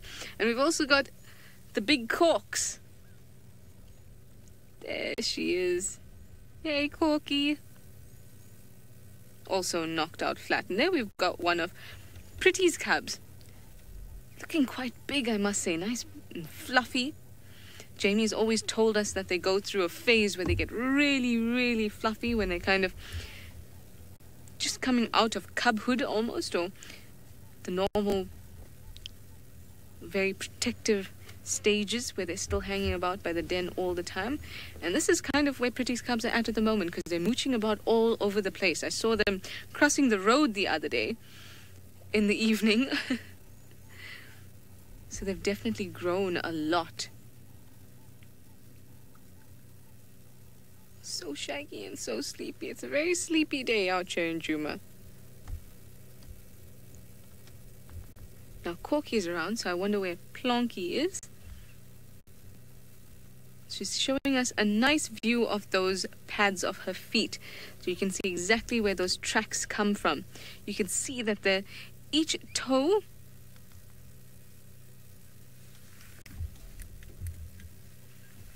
they're nice and kidney-shaped, those toes. Kind of like puzzle pieces. As opposed to little round dots like the leopard. And you can see the two lobes on the pad. Also unlike the leopard. Cool. You can also see the little nails coming off. Corky, do you need a spa day?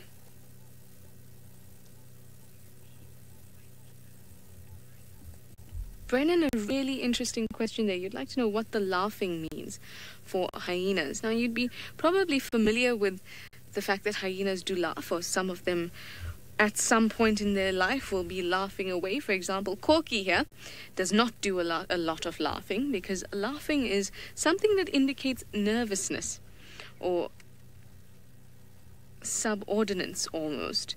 And you'll find that very nervous hyenas or hyenas that are very low ranking, when they approach other high ranking hyenas, especially at a kill, they'll start to giggle, this sort of maniacal kind of cackle.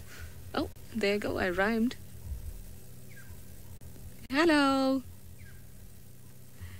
And that sort of giggle indicates being nervous and unsure and wanting to be submissive to the other hyenas around it. So it's not the typical sound. The typical sound is, of course, the whoop.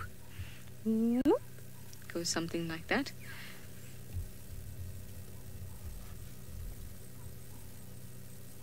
I've even heard these little guys doing a mini whoop. It goes whoop, whoop. It's the cutest thing. You'll often hear them squittering, which sounds like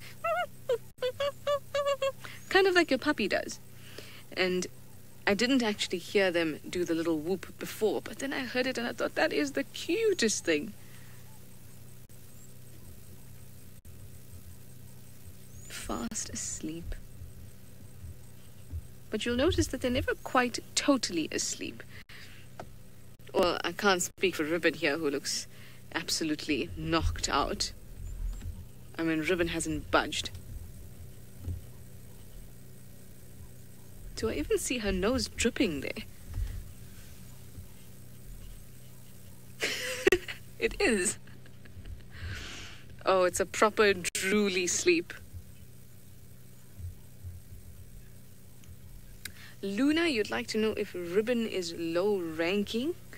Well, it's sort of difficult to sort out rank below matriarch. Now, we know for sure that Corky is matriarch, and we do know that, I think it was Pretty, used to be quite high ranking, but then suddenly it fell. Now, you'd be able to tell by the interactions with each other just how high ranking they are.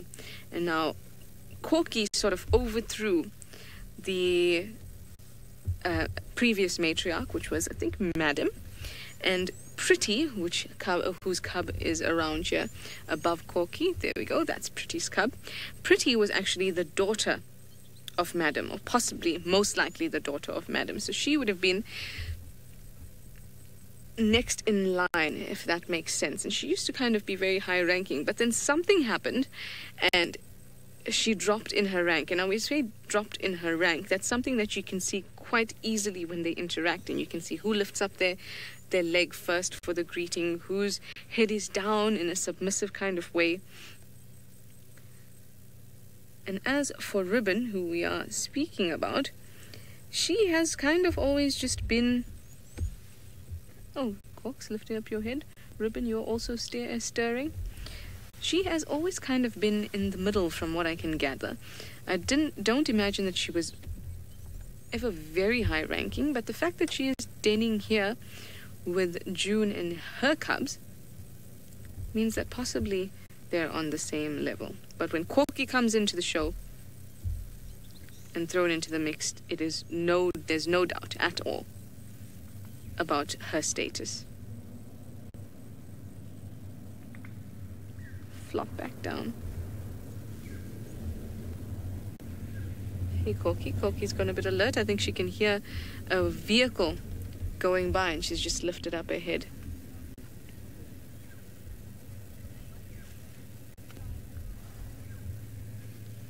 Very cool. Look at the two of them. It's like mini-me.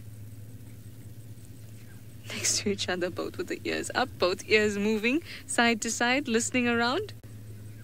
Very, very cute.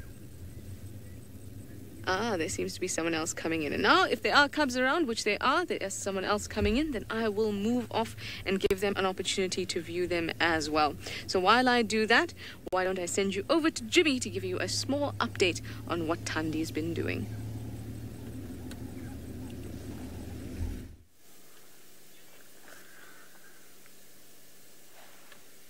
We've managed to stay with her, and She actually nearly lost us in this thick stuff.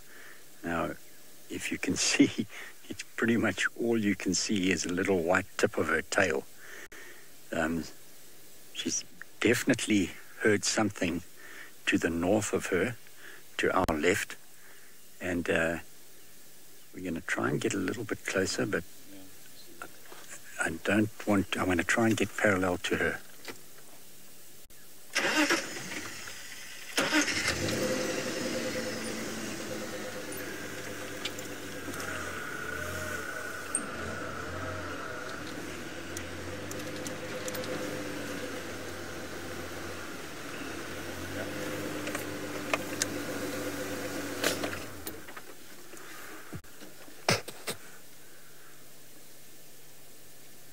There we go. I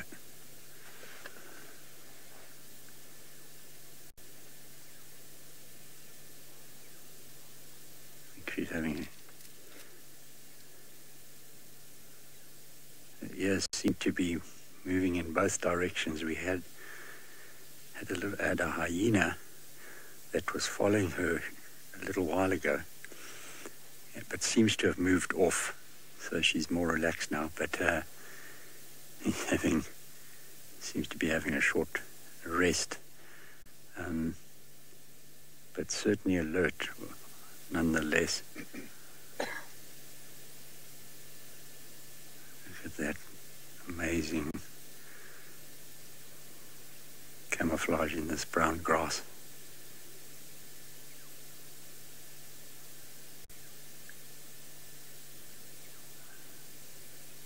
Taking the advantage of having a rest before she moves into action again.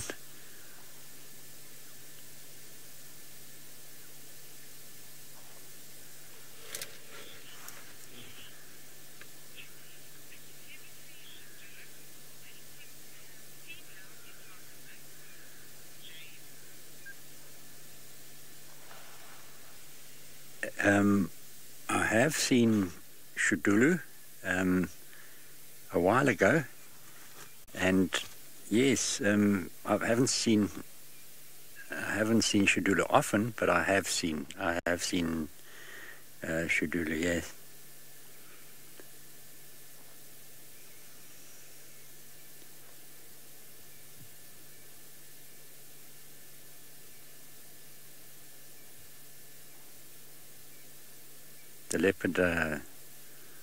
The leopards in Londolozi that I was most familiar with was the leopard which we called the Old Mother. So she was one of the first habituated leopards at Londolozi, and then she had a female cub called the Tugwan female, which frequented a big drainage, dry riverbed south of her position, and she was quite a lot bigger than her mother and had quite a temperament, quite an aggressive female, although would allow you in her space, but she certainly let you know that you were close enough. A bit like this female, but she seemed to be a bit bigger than Tundi.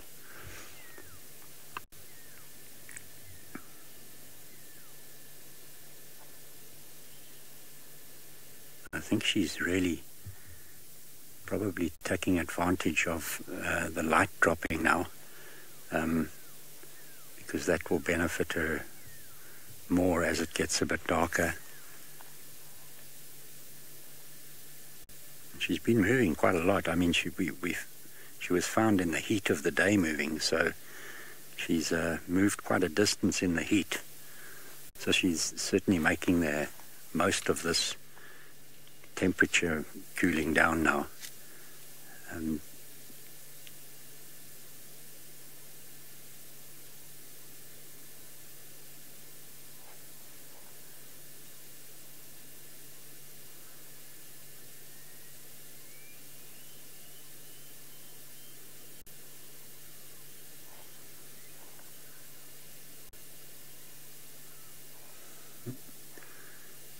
She stays alert, even though she's looks like she's sleeping. Her her senses are always ready to be pricked up.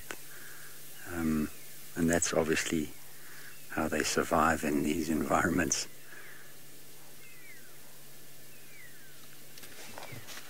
Oh, here's hyena.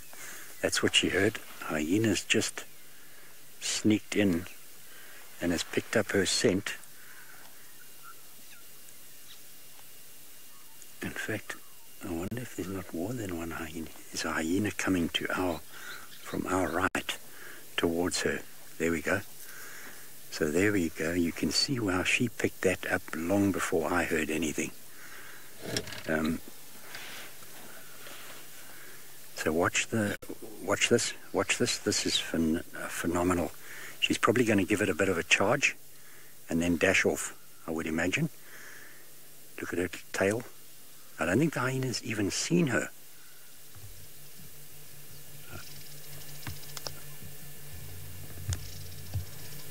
I must have seen. I can't believe this.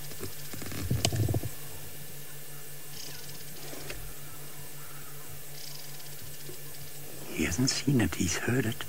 Something, but he hasn't. He's going to walk straight.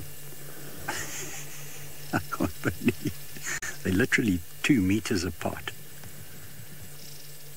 If he starts moving away, she will just lie low because she doesn't want to attract his attention back. This is quite a big female, this, by the looks of it. Looks like she's lactating.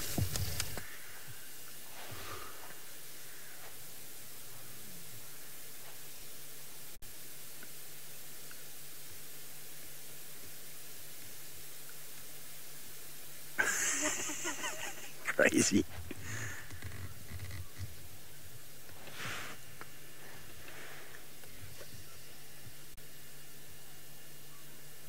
Back resting again from absolute alertness and tension to slumber.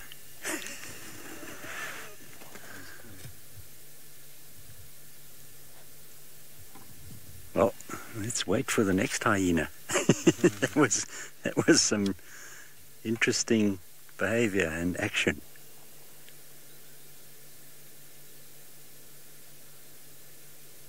Yeah.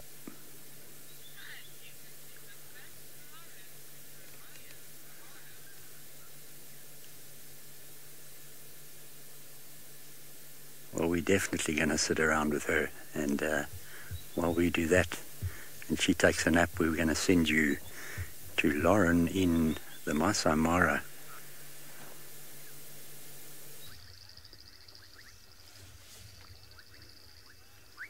Oh, Tandy and her beautiful smile. I do miss her. But most of all, I miss Corky. Please do tell my Corks I miss her. Now, the lion saga is just continuing. Lionesses are coming out of everywhere. And of course, we are losing light very fast. Didn't have much of a sunset tonight because of all the clouds, but indeed we have gone on to IR, infrared, because we are losing light. And we want to keep track of all these lions because indeed, they're all up to something. Now, the warthogs did a huge loop, a ginormous loop all the way round, and they have indeed disappeared into the bushes, but the lioness's interest was still very much piqued. There's 2 lionesses that appear very skinny, shall we say, on the hungry side, and they're definitely interested in something. But me being a human and inadequate, I indeed cannot pick up on what it is. I do not have the hearing of a lion or the eyesight of a lion. But oh, is that the warthog's head? Hold on. Yes, it is. Okay, the warthogs are up ahead now. They're far off, but what these lionesses have done have actually gone into the thicket, hoping that the warthogs are going to come back round, I think. And now we just have the most terrible view of all. Let's just wait and see where this little family of warthogs go. If they decide to go round, then they could be in some trouble. Right in that bush that you can just see to your left is a whole gang of lions. Let's just wait and see if the warthogs pass through here. The camera can definitely pick up more than I can right now. They're in there. They're waiting. The warthogs, for some reason, want to continue on their original plan. But yet, there's a whole lot of lions. Okay, so we got more lioness on the move here. And they're all heading towards this one bush. It's all happening inside this thicket. There we go. Now, we know it's not the perfect view, but we are a little bit far, and we are using our infrared light. This is the perfect time, the perfect temperature for the lions indeed to get up. It's cooler, it's getting darker. Their advantage of having that special layer in their eye called the tapetum lucidum, which double backs the reflection of light, so they get it twice on their retina, and it obviously helps them see much better in the night. Many nocturnal animals have this, even including sharks in the ocean. It is not just a land-based thing. They're all making their way in towards this bush, which is so unfortunate for us because, of course, we cannot drive into the bush. I would if I could. However, I feel these ladies, and there are a few sub-adult males, are going to hunt. It is hunting time. Oh, she's off, she's off. Where are you going, girl? Can you hear that?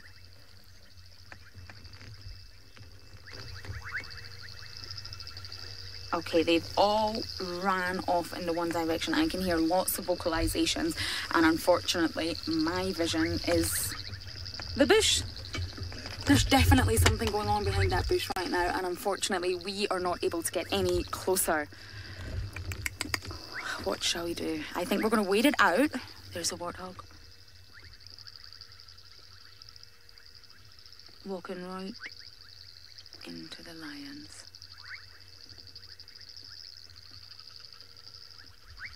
Oh, how frustrating. If only we could see exactly what was going on in front of us.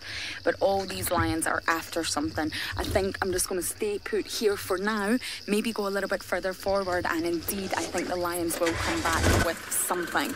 So let me just go a little bit further forward, although it doesn't take us any closer, I'm afraid. But possibly we can get a better view this way of what these lions are indeed up to.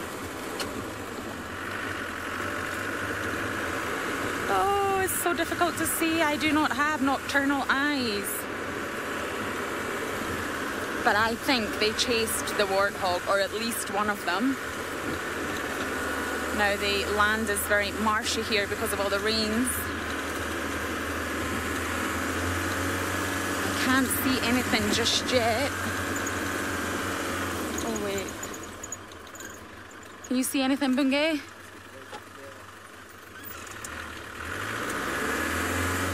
Okay, something's happening, and it always happens just as we're losing light. Now let's just take a scan and see if we can see anything. We'll use the camera, of course, because that's way more equipped for it than I am. Anything at all? Nope. Lions, where did you go? Indeed, they have disappeared.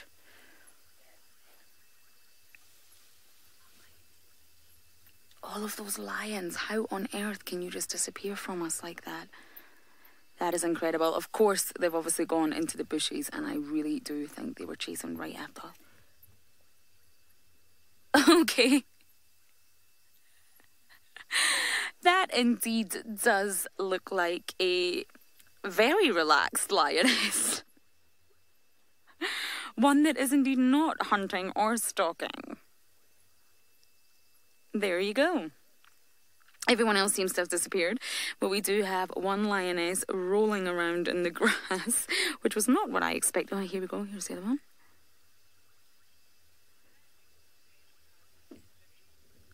So you can just see by that body language off into the bushes. This lioness is indeed on a mission of some sort. We just have no idea what that is. So while we try and figure all of this out, let's send you back down to Miss Tandy herself.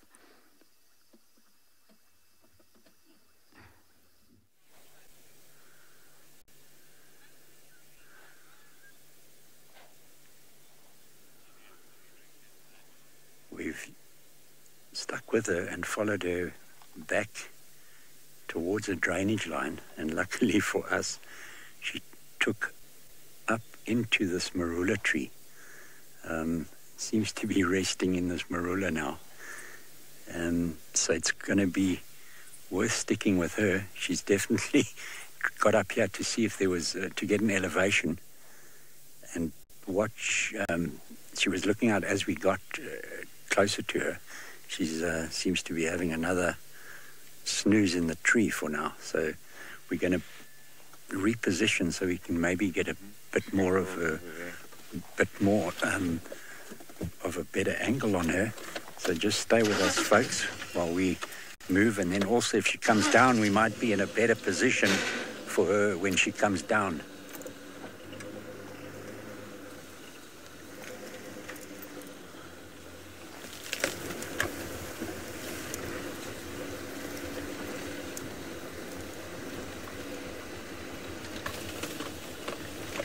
Oh, yeah. There we go. It just looks pretty good from here.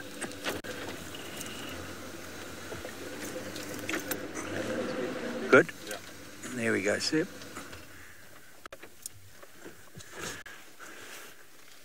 Nice side on of her in the tree. And here a full view of her. Can't see if her eyes are open or closed from here. No, seem closed. So he's having a little nap up in the tree now.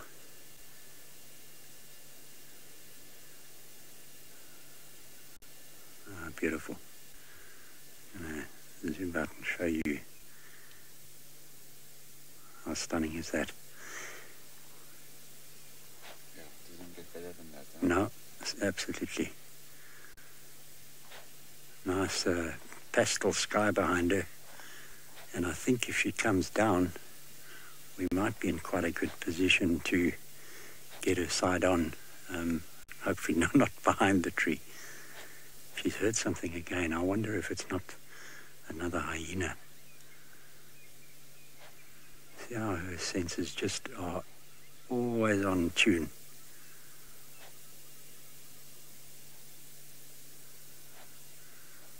The hyena that was around her earlier ran off or moved off steadily and sort of gave up. I don't think he even saw her.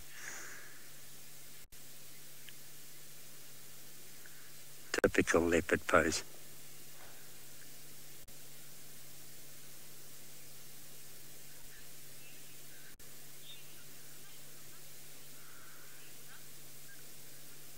Lisa certainly does look comfortable. She's found a fantastic perch up in this marula. And I don't think you can get better than that, supporting her back legs. There's a beautiful horizontal branch for her. There's a nice wide, showing you the terrain we're in. It's typical marula, light marula woodland.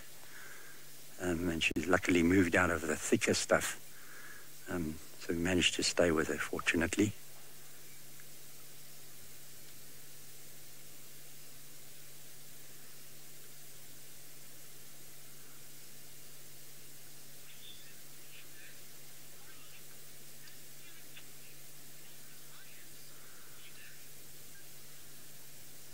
Heather, territorial, are leopards as territorial as lions? Most definitely. Leopard females and males will mark territory. So what normally happens is a male might have, depending on area, which areas they're in, might have 3 to 4 females within its territory. So he has to control that area to keep other males coming into its area, and lion do the same. So the male lions would do the same with prides, and male lions would often keep territory for 1, 2, sometimes 3 different prides. So it's a similar behavior, but on a much larger scale for lions. leopard territories, the females would mark an area in this low-veld region. They have approximately a 30 square kilometer territory, and males up to 90 square kilometer territory. Whereas the lions, the male leopard, 90 square kilometers, whereas the lion could cover, big male lions could cover a couple of 100 square kilometers that they'd have to control and dominate over.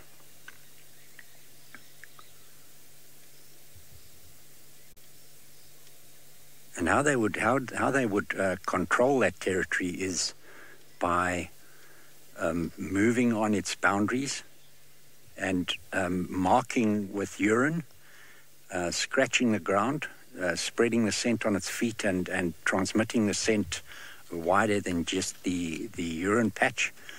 And often they would keep their tail up and urinate onto bushes.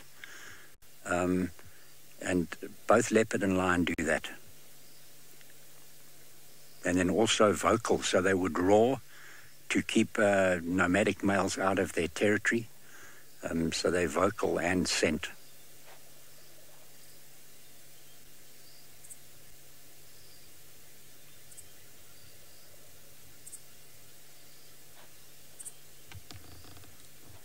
You can hear the last bird starting to settle down. There's a few birds in the background calling gently, settling down for the evening. Might be lucky enough to get the odd owl calling.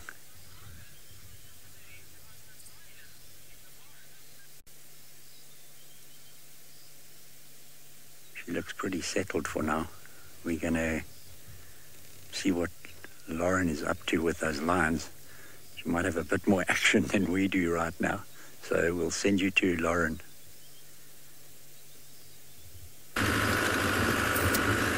Indeed, our lions did disappear just out of our reach. They were on a mission. What interesting behavior we have indeed watched tonight. This is a very cohesive pride, and that is of course what prides are all about, but they were very much working together. They are on some sort of mission, which we indeed fail to figure out what it was, but that was a wonderful interaction. And of course Jimmy was just telling you about leopards and their sort of territorial behavior with lions. And although both leopards and lions are very closely related, they're both Panthera, indeed their sort of lifestyle, their spatial tactics and their social tactics are very different. I think Trishala mentioned earlier that leopards are solitary. They spend their lives completely alone, unless mating of course, and unless having cubs. They're solitary animals, solitary cats. So they have to communicate in a completely different way than lions would when they're social. So they have these same fundamental ways of communicating, but their behavior is going to be very different. For a male lion, here we go, sorry, just changing my gears there. For a male lion who will indeed spend time with a pride that is receptive to him, and they will spend time in a coalition. You have to remember that a leopard, I don't know what's going on with my gearbox here tonight, are on their own. So even although it is the same fundamental behaviors between the cats, olfactory cues, scent marking, calling, Tingana saws, lions roar, obviously they completely have different lifestyles, and I just think that's indeed very, very fascinating. Leopards' territories, females and males, indeed overlap. And obviously for lions out here, it's completely different social behaviors. They are far more social. They're said to be the only social cat out here in Africa because they do have these cohesive prides. And of course, I think you can use the word cohesive for the coalitions as well, actually. The males are quite... They can be actually very tender in their social bonds with one another, and coalitions do separate, they do come back together again, but essentially they work together, they socialize, and they can even hunt and kill together. So it's completely different behaviors, which I think is indeed very, very fascinating. Now, we are just making our way out of this area, and the lightning and the thunder is continuing on to the side of us here, right above our camp. So I'm not sure our journey home is going to be an enjoyable one. However, for the time being, we are indeed dry. What an afternoon it has been. From elephants to giraffes to lions, all talking about communication along the way. And indeed, of course, I am fascinated with communication in the ocean as well. And indeed, it's a whole different medium being suspended in water. How on earth do you communicate? Now, believe it or not, fish can actually make a huge array of sounds, even more than some vertebrates and mammals out here. And they do say that hearing did first come from the water. That is one of the theories. And of course, fish may appear silent, but indeed they are not. Now, you have to remember that sound travels 5 times faster in the water. So I think it's effective to say that fish do use their hearing a lot more than you think they would. Now, I'm just going to get out of this area that we are in, which could be a bit tricky. So while we do that, we will send you back down to Trushala.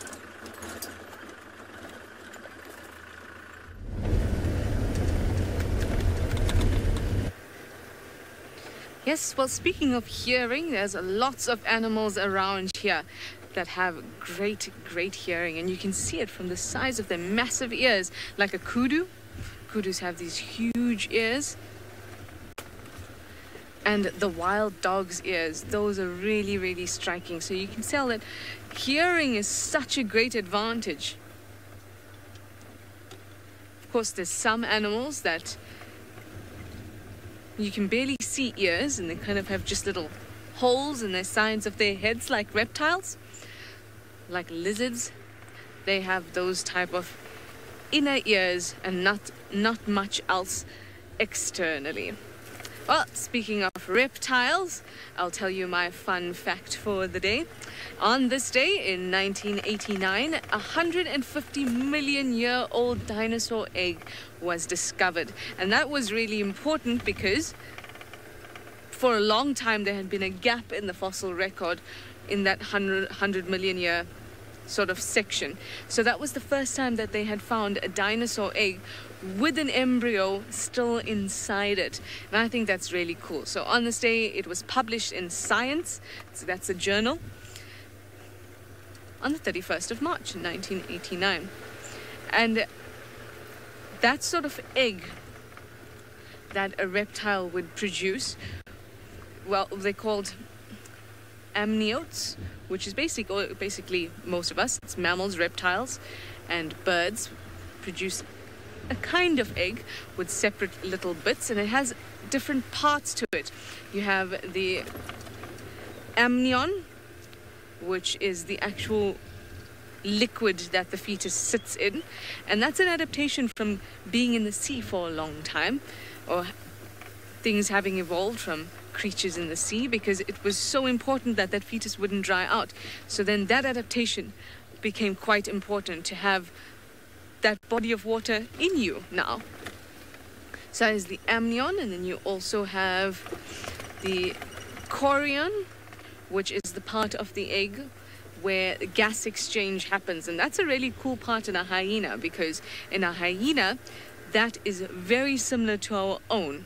And that's part of the placenta that does gas exchange. And in the hyena, it's very similar to our own. And sometimes I wonder if that their sort of robustness when they're born is a result of having that really thin layer. So lots of gas can be exchanged between the mum and the fetus.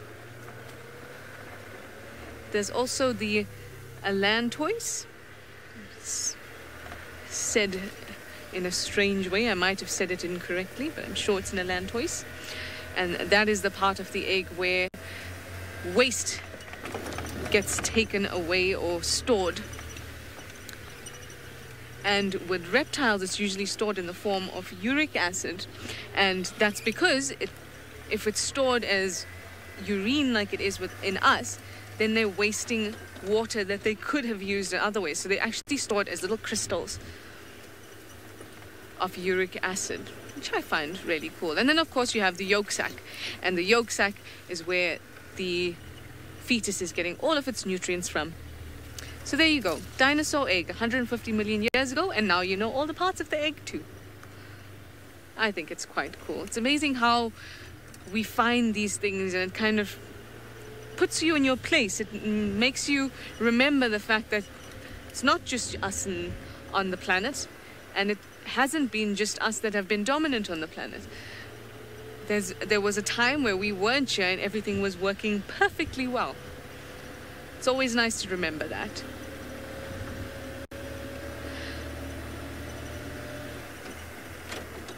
Well, it seems like for the little bit more of the show we have left, I'm going to try the hyena den one more time, because I did find the other vehicle has left, so now we can go back and join, and hopefully they won't be so sleepy. So in the meantime, while I make my way there, let us send you over to Jimmy and see what Tandi's up to.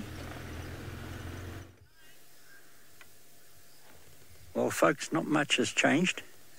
What has changed is we've switched from daylight to a very special camera called an infrared camera.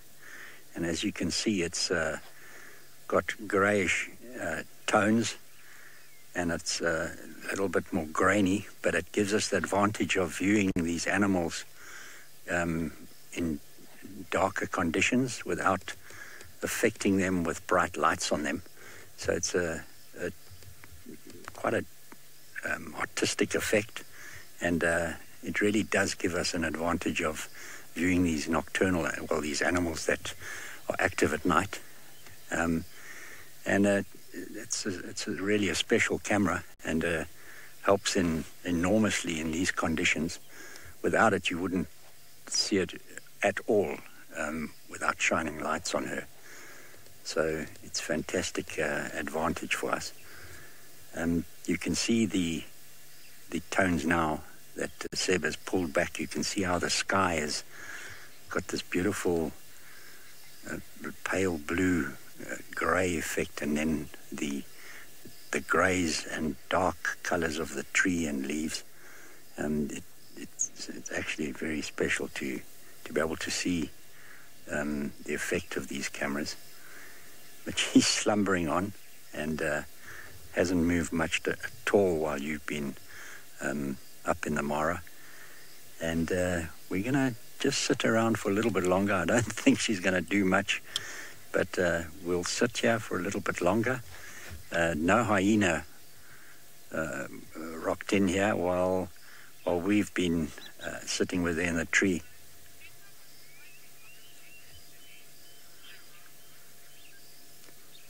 Giraffe bull, my most memorable sighting of a leopard. I'll have to think a bit about that, but I would say seeing a female leopard in a rocky outcrop den with her cub. So she was at the entrance to in a rocky outcrop, and she was sitting at the entrance, and the cub was just visual behind her, to the side of her. And I would say that was very special. But I've been fortunate in having a number of memorable sightings of leopard. And obviously the action one's always good. You know, hoisting kills up trees. Interaction with hyena is always special. And just watching them on the move, their hunting behavior, their stealth, their patience is phenomenal, and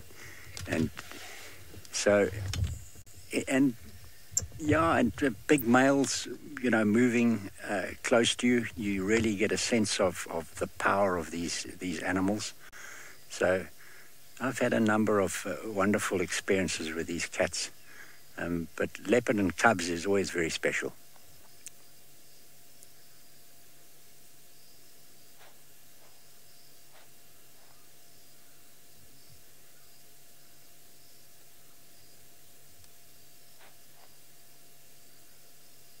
I think we're going to I don't think she's going to do too much. We might leave her shortly and let her slumber on and see if we can follow up on her tomorrow, or if someone can follow up on her tomorrow and see whether she's had any success in the night. I think she certainly was looking for something earlier, so I would imagine she might hunt on into the night. Oh, a bit of movement. This could be good. If she gets down to the next fork, we might get her coming down the tree. Here we go. Have a bit of a stretch there, maybe. No.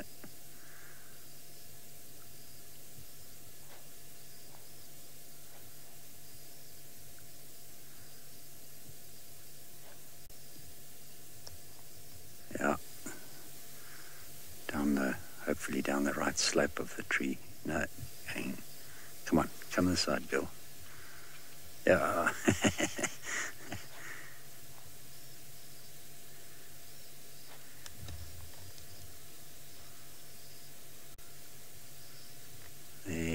Marking. She just marked against the tree. I don't know if you saw that.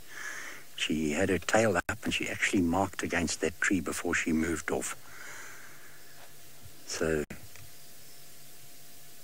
there she disappears into that tall grass. You can hardly pick her up. There we see a bit of, there's a little eye shining. See the dark patches behind the ears, that's all you can really see of her now. She disappears into the night. We're going to move back to the road, and I don't want to follow her through here too much because I'm only going to hit some logs and make huge noise for her if she is hunting.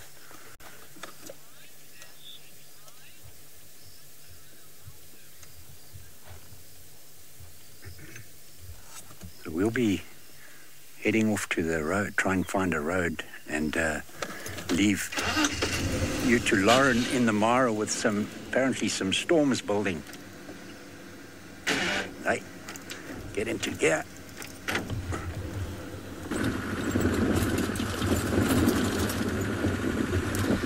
I feel any moment now we're going to get swallowed by the storm that's rolling in. The sky is electric.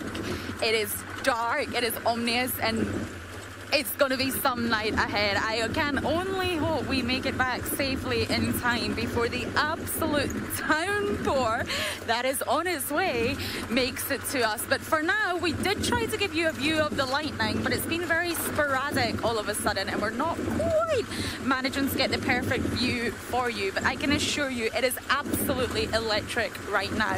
It's actually not that cold. Not as cold as I thought it would be, but the minute this rain comes, it is going to get a lot more chillier. Oh, I hope you are getting a view of the lightning flashing off in the distance there. We're just making our way through another gate at the moment. But before I do get swallowed up by the storm, it is obviously worth concluding our wonderful topic of communication today. Well, non-verbal communication at least. And of course, we rely heavily on all of our senses for that. And I'm going to get my spotlight out so I can actually see. Now, one thing that fascinates me is as a child, you are taught you have 5 senses: eyes, ear, nose, mouth, and touch. But the more I've read, the more I've actually looked into this, I'm not sure that's actually quite accurate, is it? And I'd love to hear your thoughts. I'd love to hear if you do agree with me. What about the sense of pain that guides us through life and warns us not to go into dangerous situations? For example, putting your hand on a very hot stove. What about your sense of balance? Some people actually have a terrible sense of balance, all due to that inner ear. What about sense of gravity? All these different senses that we do use on a daily basis, they're not actually included in our senses. And of course, these are indeed what help us navigate and communicate through our daily world. So I don't know if you will agree with me, and I'd love, love, love to hear your thoughts. More than happy for you to disagree with me if you do think that we do indeed have more than our 5 senses that we regularly talk about on a daily basis. Now, of course, those 5 are the fundamental senses that we do use to communicate. And some prefer to communicate in different ways from others. Some are much more oral based, some are more auditory based. It's completely different. And then when you come to the world of animals, you've got to think of electroreception. What about seismic communication? What about turtles who actually use tectonic plates to navigate? What about... Oh, I'm lost there. I thought I saw something just popping its head up on the grass here, but it's very difficult to see. Yeah, what about all these chemoreception, electroreception, all these different ways that animals, especially even in the ocean, communicate and navigate? Sharks can feel electrical impulses and they can actually detect vibrations. That is definitely something that is hard for us humans to envision because we can't do that. It is so out of our box that we contain ourselves in. So I have been informed many of you agree with me about the sense of pain, the sense of balance, and all these other senses that we do forget about. I'm glad to hear it. Gut feeling, yes, that other sense that we probably do not speak about often. So, although we are making our way through the storm and probably not doing a great job of it, Trishala has my favourite animal.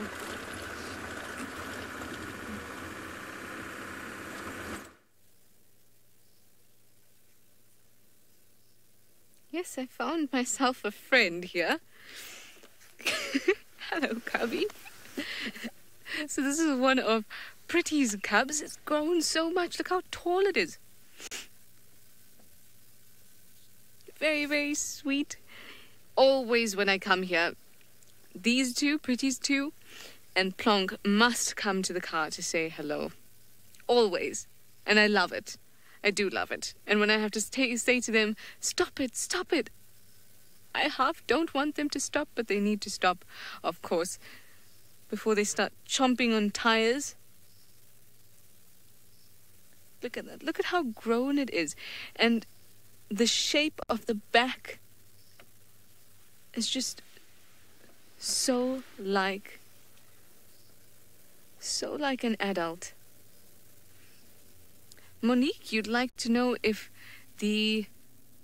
Did I hear that right? The submissive hyenas, if they are afraid when the matriarch is around. I think that is what I heard. And in general, there is a certain pecking order. There is a certain pecking order, and when you see the lower-ranked hyenas come through and they go to Corky, there's an immediate reaction, and you can see exactly who's submissive or low-ranking and exactly who is high-ranking. It's actually so obvious, even at or especially at a kill, because a low-ranking hyena might only get about 2 kgs of food from a kill, whereas a higher-ranking hyena like Corky would get as much as 18 kgs. If she decides to gorge herself. But on average, she would get something like 9 kgs.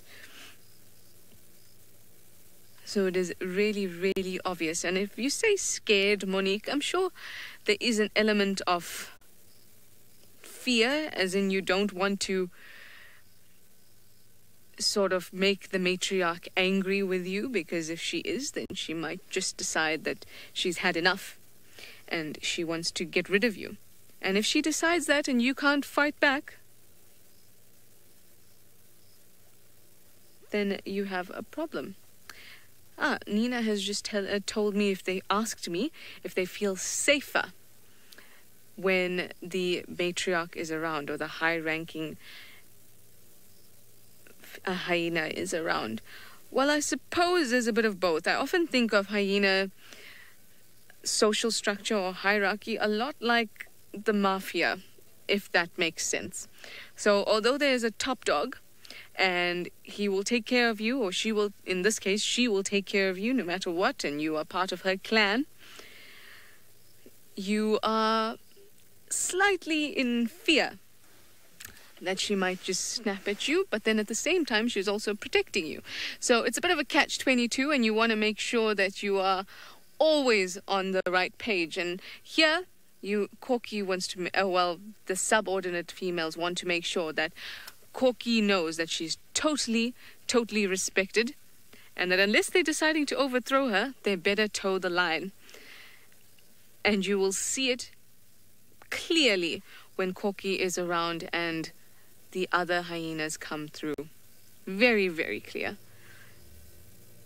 In fact, maybe next drive we'll be lucky enough to be able to see that. There have been lots of activity around here and lots of hyenas coming through, and the greeting ceremonies are quite spectacular, and you can see exactly who's who. It's a really nice little scenario to watch how everybody fits in.